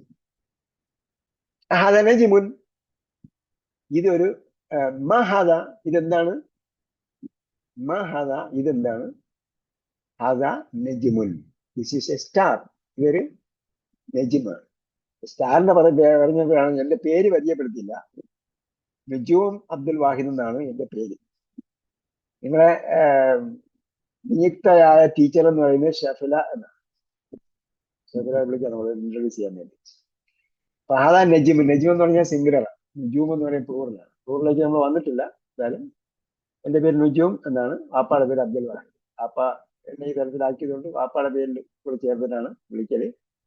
പിന്നെ എന്താണ്, ആൾക്കാർക്ക് നുജൂം എന്ന പേര് ചില ആൾക്കാർക്ക് ബുദ്ധിമുട്ടാകും. അപ്പൊ വാപ്പാടെ പേരാണ് ആൾക്കാർ വിളിക്കുക, അബ്ദുൽ വാഹിദ് വിളിച്ചോ. ശരി, ബാക്കി വരുന്നത് എക്സസൈസ് ആണ്, തൻബീൻ എന്നാണ് പറഞ്ഞിരിക്കുന്നത്. അപ്പൊ അത് നമുക്ക് അടുത്ത ഭാഗം അടുത്ത പ്രാവശ്യം എന്ത് ചെയ്യാം, വായിച്ചു നോക്കാം. പിന്നീട് പാഠം തുടങ്ങുന്നത് വീണ്ടും മഞ്ഞിലാണ് തുടങ്ങുന്നത്. അത് പേജ് നമ്പർ അടുത്ത പേജിലാണ്. ഇവിടെ ഡിസ്പ്ലേ ചെയ്തിരിക്കുന്നതും നിങ്ങൾക്ക് പ്രിന്റ് തരുന്നതും അതേപോലെ ഈ പുസ്തകം, ഇതെല്ലാം ഒരേ പേജ് നമ്പറിംഗ് ആണ്. ഇതാണ് എൻ്റെ പ്രത്യേകത. പിന്നെയുള്ള രണ്ട് വേറെ അഡീഷണൽ പ്രിന്റുകളൊക്കെ ഉണ്ട്. ഇത് നേരത്തെ ഞാൻ പറഞ്ഞു, ഇത് കുട്ടികൾക്ക് വേണ്ടി തയ്യാറാക്കിയതാണ്. ഇതിന്റെ പേജ് നമ്പറിംഗ് വ്യത്യാസം. ബാക്കി നമ്മൾ തരുന്ന പുസ്തകവും ഈ പുസ്തകമായിരുന്നാലും ഇവിടെ ഡിസ്പ്ലേ ചെയ്തിരിക്കുന്ന പുസ്തകമായിരുന്നാലും എല്ലാം എന്താണ്? ഒരേ പേജ് നമ്പറിംഗ് ആണ്. ഓക്കെ, അപ്പൊ ഇന്നത്തെ ക്ലാസ് നമ്മളിവിടെ അവസാനിപ്പിക്കുകയാണ്. 9:30 വരെ നമ്മൾ 3/4 മണിക്കൂർ സാധാരണ ക്ലാസ് എടുക്കല്. ഇടയ്ക്ക് എന്തെങ്കിലും കാര്യങ്ങളൊക്കെ പറയുന്നതുകൊണ്ടാണ് ഇച്ചിരി നീണ്ടു പോകുന്നത്. അപ്പൊ 9:30 വരെയാണ് നമ്മൾ ക്ലാസ് വെച്ചിരിക്കുന്നത്. 8:30 മുതൽ 9:15 വരെ എന്നൊക്കെ മുമ്പ് നമ്മൾ പറഞ്ഞിരുന്നു. പക്ഷെ 9:15 നമുക്ക് തീർക്കാൻ പറ്റാറില്ല. അതുകൊണ്ടാണ് 9:30 എന്ന് കൊടുത്തിരിക്കുന്നത്. ഇപ്പോ ഹാദ നജിമുൻ വരെയാണ് നമ്മൾ. അടുത്ത തംരീൻ എന്ന് പറഞ്ഞാൽ എക്സസൈസ് ഉണ്ട്. ഓക്കെ, അപ്പോ ടീച്ചർ ഒന്ന് സലാം പറയും. ടീച്ചറുണ്ടോ? ഹലോ, അസ്സലാമു അലൈക്കും വറഹ്മത്തുള്ളാഹി വബറകാതുഹു. ടീച്ചർ നെറ്റിന് കുറച്ച് സ്ലോ ഉണ്ടെങ്കിൽ അതിന് കയറാൻ കേട്ട്. ഓക്കെ, അപ്പൊ അടുത്ത പ്രാവശ്യം ഷഫല ടീച്ചറാണ് ഇതിന്റെ ബാക്കി എടുക്കുക. ഓക്കെ, അപ്പൊ എന്തെങ്കിലും ഡൗട്ട് ഉണ്ടെങ്കിൽ എല്ലാം ടീച്ചർ ശരിയായ രീതിയിൽ ക്ലിയർ ചെയ്ത് തരും. പുസ്തകത്തിൽ എന്താണോ പറഞ്ഞിരിക്കുന്നത് അത് മാത്രമേ നിങ്ങൾക്ക് പറഞ്ഞു തരൂ. നമ്മൾ മനസ്സിലാക്കണം. പുസ്തകത്തിന് അപ്പുറമുള്ളത് ചോദിക്കരുത്. അത് പറയാൻ ബുദ്ധിമുട്ടാണ്. എന്താണെന്ന് ചോദിച്ചാൽ അത് നിങ്ങൾ മുൻകൂട്ടി പഠിച്ചാൽ ഇത് പഠിക്കുന്നതിന് തടസ്സമാകും. ഞാൻ അതുകൊണ്ടാണ് ടീച്ചർ MA കാരിയാണ്, MA അറബിക്കാണ്, പൊളിക്കൽ മദീനത്തിലുള്ള അറബി കോളേജിലാണ് പഠിച്ചത് എന്നൊക്കെ പരിചയപ്പെടുത്തിയ അതിനാണ്. നിങ്ങൾ എന്തെങ്കിലും ചോദിച്ചാൽ ടീച്ചർ പറയും എനിക്ക് അറിഞ്ഞൂടെന്ന് പറയും. അറിഞ്ഞൂടെന്ന് പറഞ്ഞാൽ അതിന്റെ അർത്ഥം നിങ്ങൾ ഇപ്പോൾ പഠിക്കേണ്ടതില്ല എന്നാണ്. ഇപ്പോൾ നമ്മള് പാഠത്തിന്റെ പുസ്തകത്തിന്റെ തുടക്കം മുതൽ ഏത് വരെയാണോ നമ്മൾ പഠിച്ചത് അതുവരെയുള്ള കാര്യം ചോദിച്ചാൽ പറഞ്ഞു. ബാക്കി പഠിക്കുമ്പോൾ പഠിക്കേണ്ടത്, ഭാവിയിൽ പഠിക്കേണ്ട കാര്യങ്ങൾ നിങ്ങൾ എന്ത് ചെയ്യരുത്, ക്ലാസ്സിൽ എന്തായാലും ചോദിക്കരുത്. എന്തെങ്കിലും അങ്ങനെ പേഴ്സണലി നിങ്ങൾക്ക് എന്തെങ്കിലും വ്യക്തിപരമായിട്ട് നിങ്ങൾക്ക് മനസ്സിലാക്കാനുണ്ടെങ്കിൽ ടീച്ചറിന്റെ നമ്പർ വാങ്ങിയിട്ട് ഡയറക്റ്റ് ആയിട്ട് ചോദിച്ചാൽ ഒരുപക്ഷെ പറഞ്ഞു തരും നിങ്ങളുടെ ഗ്രേഡ് അനുസരിച്ച്. നമ്മള് അങ്ങനെ പഠിക്കേണ്ടതില്ല എന്നാണ് എനിക്ക് മനസ്സിലായിട്ടുള്ളത്. കാരണം നമ്മൾ പല ഗ്രേഡിലുള്ള ആൾക്കാരെയും പഠിപ്പിച്ചിട്ടുണ്ട്. പല ഗ്രേഡ് എന്ന് പറഞ്ഞാൽ കുറെ ഖുറാൻ ക്ലാസ് ഒക്കെ എടുത്തുകൊണ്ടിരുന്ന ആൾക്കാർ, അതേപോലെ അറബി ടീച്ചേഴ്സ്, സ്കൂളിലൊക്കെ അറബി പഠിപ്പിച്ചിരുന്ന ടീച്ചേഴ്സ് ഇല്ലേ, അങ്ങനെയുള്ള ആൾക്കാർ, അങ്ങനെ ഖുറാൻ ക്ലാസ് എടുക്കുന്നവര്, ഖുർആൻ കുറെ നാൾ പരിഭാഷയൊക്കെ വായിച്ചിട്ടുള്ള ആൾക്കാർ, കുറെ ഖുർആൻ എനിക്ക് കുറെ വാക്കുകളുടെ അർത്ഥമൊക്കെ അറിയാം എന്ന് പറയുന്ന ആൾക്കാർ, ഇവരെല്ലാം നമ്മൾ പഠിപ്പിച്ചിട്ടുണ്ട്. അവരൊക്കെ ആദ്യം കുറച്ച് കാര്യങ്ങളൊക്കെ ചോദിക്കും എന്ന് ചോദിച്ചാൽ അവർക്ക് ഇതേ ലെവലിലേക്ക് എത്തിച്ചേരാൻ കഴിഞ്ഞിട്ടില്ല. നമ്മൾ പഠിക്കുന്ന ഒരു ലെവലിലാണ് പഠിപ്പിക്കുന്നത്, നമ്മളൊരു ലെവലിലാണ്. ആ ലെവലിലേക്ക് എത്തിച്ചേരാൻ പറ്റണമെങ്കിൽ ഈ ലെവൽ നമ്മൾ പഠിപ്പിക്കുന്ന ലെവൽ ഏതാണോ ആ ലെവലിൽ പഠിച്ചു വരണം. ഇതെന്തുകൊണ്ട് നമുക്ക് മറ്റേ പഠിച്ചുകൂടാ എന്ന് വിചാരിക്കുന്ന ആൾക്ക് ഉസ്താദ് പഠിപ്പിക്കുന്നത് പോലെ ഫോളോ ചെയ്യാൻ പറ്റാറില്ല. നേരത്തെ പറഞ്ഞ പോലെ എന്തായാലും ഒരു ബ്രേക്ക് അവിടെ ഉണ്ടാവും. അത് രണ്ട് കാരണം കൊണ്ടാണ്. ഒന്ന്, അവര് ഓവറായിട്ട് ചിന്തിച്ചു പോകുന്നുണ്ട്. രണ്ട്, അവർ ഉസ്താദുമായിട്ടുള്ള മൈൻഡ് കമ്മ്യൂണിക്കേഷൻ ബ്രേക്ക് ആവും. അതായത് ഉസ്താദ് പഠിപ്പിക്കുന്ന അല്ലെങ്കിൽ ടീച്ചർ പഠിപ്പിക്കുന്നത് മനസ്സിലാണോ എന്ത് വേണം, അതിനാണ് റാപ്പോ എന്ന് പറയുന്നത്. മനഃശാസ്ത്രജ്ഞന്മാർ പറയും റാപ്പോ എന്ന് പറയും. റാപ്പോർട്ട് എന്നാണ് അതിൽ ഒരു ടീയുടെ അവസരമുണ്ട്. റാപ്പോ എന്നാണ് പറയല്. ഈ സൈലന്റാണ് എന്ന് പറഞ്ഞാൽ അധ്യാപകനും ശിഷ്യനും തമ്മിൽ ഒരേ വേവ് ലെങ്തിയിലാണെങ്കിൽ മാത്രമേ അധ്യാപകൻ പഠിപ്പിക്കുന്നത് കുട്ടിക്ക് മനസ്സിലാവുള്ളൂ. അപ്പൊ ഞാനിപ്പോൾ ഇതേ ഈ പ്രാപ്തിയിൽ എത്തിയിട്ടില്ല, അല്ലെങ്കിൽ ഞാൻ ഈ പ്രാപ്തിയിലാണ് ഉള്ളത്. അതുകൊണ്ട് ഇപ്പോൾ ഇതാണ് പഠിക്കേണ്ടത്. അതിനെ നന്നായിട്ട് പഠിക്കുക. ഇപ്പൊ ഇതുവരെ പഠിപ്പിച്ച പാഠം, ഇതുവരെ എന്ന് പറഞ്ഞാൽ ഇപ്പൊ നമ്മൾ 10 പാഠം കഴിയുമ്പോൾ 10 പാഠം ആദ്യം മുതൽ 10 വരെയുള്ള പാഠങ്ങൾ നന്നായിട്ട് പഠിച്ചു കഴിഞ്ഞാലേ 11ാമത്തെ പാഠം മനസ്സിലാവുള്ളൂ. ഇപ്പൊ നമ്മള് അത് പഠിക്കാതെ പോകും. ഇതൊക്കെ എനിക്ക് അറിയുന്നതാണ്. അത് ആർക്കറിഞ്ഞത് ബൈറ്റ് ബീറ്റാണ്, കലം പേനാണ്, കമ്മീസ് ഷർട്ടാണെന്ന് ആർക്കും അറിഞ്ഞാത്തത്. നിങ്ങൾക്ക് അറിയാത്തതുകൊണ്ടല്ല ഞാനിത് ഇത്രയും എംഫസൈസ് ചെയ്ത് പഠിപ്പിച്ചത്. മറിച്ച് എന്താണ്, ഇത് കൃത്യമായി പഠിച്ചെങ്കിൽ മാത്രമേ അടുത്തത് പറയുന്നത് മനസ്സിലാവൂ. അപ്പൊ ആരും ഇത് ഉറക്കെ വായിച്ച് പഠിക്കാതിരിക്കേണ്ട. എനിക്കിതൊക്കെ അറിയുന്നതാണ്, അടുത്ത പാഠം ഞാൻ പഠിച്ചാൽ മതി എന്ന് വിചാരിക്കരുത്. എന്ന് വിചാരിച്ചാൽ നിങ്ങൾക്ക് 3, 4, 5 പാഠം വരുമ്പോഴേക്കും അപ്പോൾ തന്നെ ടഫാവും. പക്ഷെ ഈ പാഠം ഇത് മുതൽ പഠിച്ച ആൾക്കാർ, 0 മുതൽ പഠിച്ച ആൾക്കാർ, ഇപ്പം ചില സ്റ്റുഡൻസ് ഒക്കെ ഉള്ളത്, ആര് പിന്നെ 8ാം ക്ലാസ്സിൽ 7ാം ക്ലാസ്സിൽ പഠിക്കുന്ന ആരാ ഉള്ളത് പറയൂ, അറ്റൻഡ് ചെയ്യുന്നുണ്ടോ ക്ലാസ്? സ്കൂളിൽ പഠിക്കുന്ന ആരുണ്ട്? ഒരാൾ ചോദിച്ചിരുന്നു. അപ്പോ ആ ആൾക്ക് പോലും മനസ്സിലാകത്തക്ക രീതിയിലാണ് ഞാൻ പറഞ്ഞിരിക്കുന്നത്. അപ്പൊ അയാൾക്ക് 0 മുതൽ പഠിക്കുന്ന ആൾക്ക് കൃത്യമായിട്ട് ഫോളോ ചെയ്യാൻ പറ്റും. അപ്പൊ കുറെ അറിയുന്ന ആൾക്കാർ എന്തുകൊണ്ട് ഫോളോ ചെയ്യാൻ പറ്റുന്നില്ല എന്ന് ചോദിച്ചാൽ അവര് വിചാരിക്കുന്നത് ഇതൊക്കെ എനിക്കറിയാം, അതുകൊണ്ട് ഞാൻ സ്കിപ്പ് ചെയ്താൽ മതി എന്ന് പറയുന്നതോടുകൂടി ഒന്ന് എന്താണ്, അവരെ ബ്രേക്ക് ആയി പോകും. അതെ, കമ്മ്യൂണിക്കേഷൻ, അത് ഉസ്താദും ശിഷ്യനും തമ്മിലുള്ള കണക്ഷൻ വിട്ടുപോകും. 2, അവര് ഇതൊക്കെ അവഗണിച്ച് കളയും. മറ്റൊരു ചെല്ലുമ്പോഴത്തേക്ക് നമ്മള് പിന്നെ ലിഫ്റ്റിൽ 1ാമത്തെ നിലയിൽ കയറാതെ നമുക്ക് 4ാമത്തെ നിലയിൽ പോകാം എന്ന് വിചാരിക്കുന്ന പോലെ. 1ാമത്തെ നിലയിൽ പോകാൻ എന്തിനാണ് ലിഫ്റ്റിൽ കയറണം എന്ന് ചോദിച്ചാൽ 1ാമത്തെ നില കഴിഞ്ഞിട്ടേ 4ാമത്തെ നിലയിൽ പോകാൻ പറ്റൂ. താഴെ നിൽക്കുന്ന ഞാൻ 1ാമത്തെ നിലയിൽ നിൽക്കുകയാണ്, ലിഫ്റ്റ് കയറി നിന്നാൽ മാത്രമേ 4ൽ കയറാൻ പറ്റൂ. അല്ല, 1ാമത്തെ നിലയിൽ നിൽക്കുന്ന ലിഫ്റ്റിൽ എന്തിനാണ് കയറുന്നത് ചോദിച്ചാൽ അത് കയറിക്കണം. അത് 2ാമത്തെ നിലയിൽ പോയിട്ടാണ് 3ാമത്തെ പോവാം, 3ൽ പോയിട്ടാണ് 4ൽ പോകും, 4ൽ പോയിട്ടാണ് 5ൽ പോകും. അല്ലാതെ നമുക്ക് ചാടിക്കിടക്കാനുള്ള മാർഗമൊന്നുമില്ല. ലൈറ്റ് ആണെങ്കിൽ പോലും തറയിൽ മുകളിലോട്ടേ പോകുള്ളൂ, താഴെ നിന്ന് കയറിയിട്ട് മുകളിലോട്ടാ. അപ്പൊ അങ്ങനെ ഫോളോ ചെയ്യാൻ നിങ്ങൾ ശ്രമിക്കണം. അതേ ടീച്ചറിനോട് ചോദിക്കാവൂ. അഥവാ ടീച്ചറിനോട് ബോധ്യപ്പെടാൻ വേണ്ടിയാണ് പറയുന്നത്. അഥവാ ടീച്ചർ ചോദിച്ചാലും പറഞ്ഞു കൊടുക്കരുത്. 10ാമത്തെ പാഠത്തിൽ ഇരിക്കുമ്പോഴാണ് ഒരാൾ ചോദിച്ചത്. അപ്പൊ 1 മുതൽ 10 വരെയുള്ള പാഠത്തിൽ ഉള്ളതാണെങ്കിൽ മാത്രമേ പറഞ്ഞു. 11ാമത്തെ പാഠത്തിൽ പഠിക്കുന്നതാണെങ്കിൽ പോലും പറയരുത്. കാരണം അത് നമ്മൾ ഇനി പഠിക്കും എന്ന് മാത്രം പറഞ്ഞാൽ മതി. ഫരീദ് സാബ് എന്താ പറയുന്നു? ഞാനാണ് കേട്ടോ, ഇത് എന്റെ ഫോണിന് ഇത്തിരി കംപ്ലൈന്റ് ഉള്ള കാരണം ഇത് ഞാനെന്ന് പറഞ്ഞാല് ഐഷ. നിങ്ങൾ മറ്റേ പഠിച്ചില്ലായിരുന്നോ ഫരീദിന്റെ കൂടെ? അല്ല, അതില് കൂടെ ഒക്കെ പഠിച്ചില്ലായിരുന്നു. എല്ലാവരും കൂടെ നന്നായിട്ട് പഠിക്കും. അപ്പൊ ഇനി ആർക്കും സംശയമില്ലല്ലോ? എന്തെങ്കിലും മെത്തേഡ്, സ്ട്രാറ്റജി, കാര്യങ്ങളൊന്നും മനസ്സിലാക്കാനുണ്ടോ?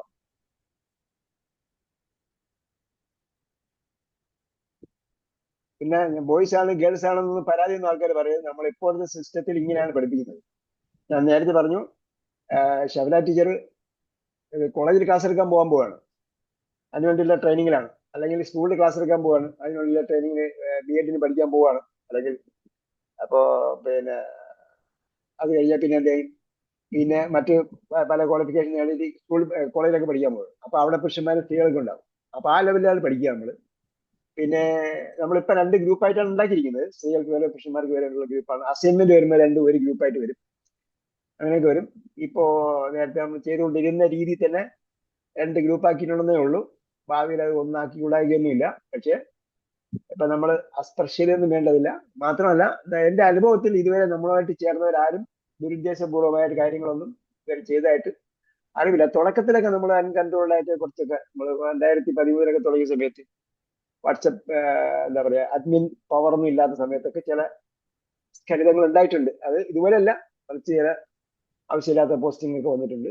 അതൊക്കെ നമ്മൾ അന്ന് തന്നെ ബ്ലോക്ക് ചെയ്തിട്ടുണ്ട്. ഇപ്പോഴങ്ങനെ അല്ല, മറ്റ് പ്രശ്നങ്ങളൊന്നും ഇല്ല.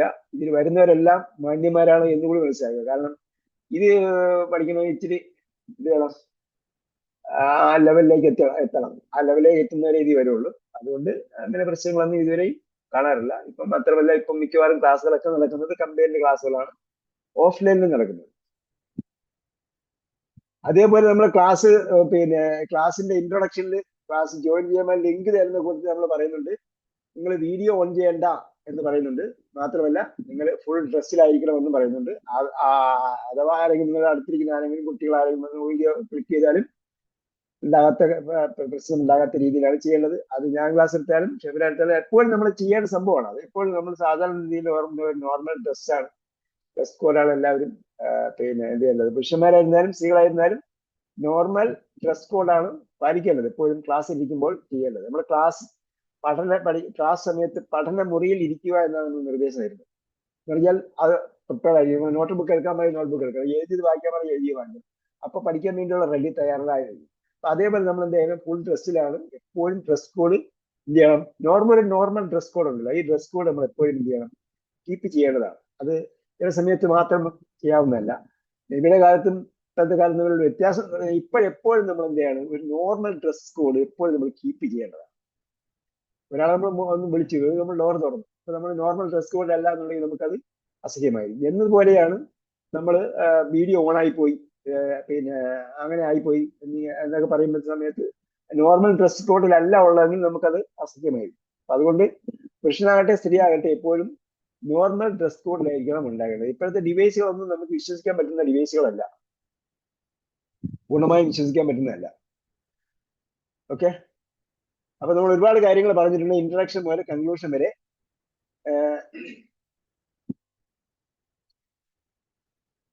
ഈ ഇപ്പൊ 2 ഭാഗം കഴിഞ്ഞു കേട്ടോ.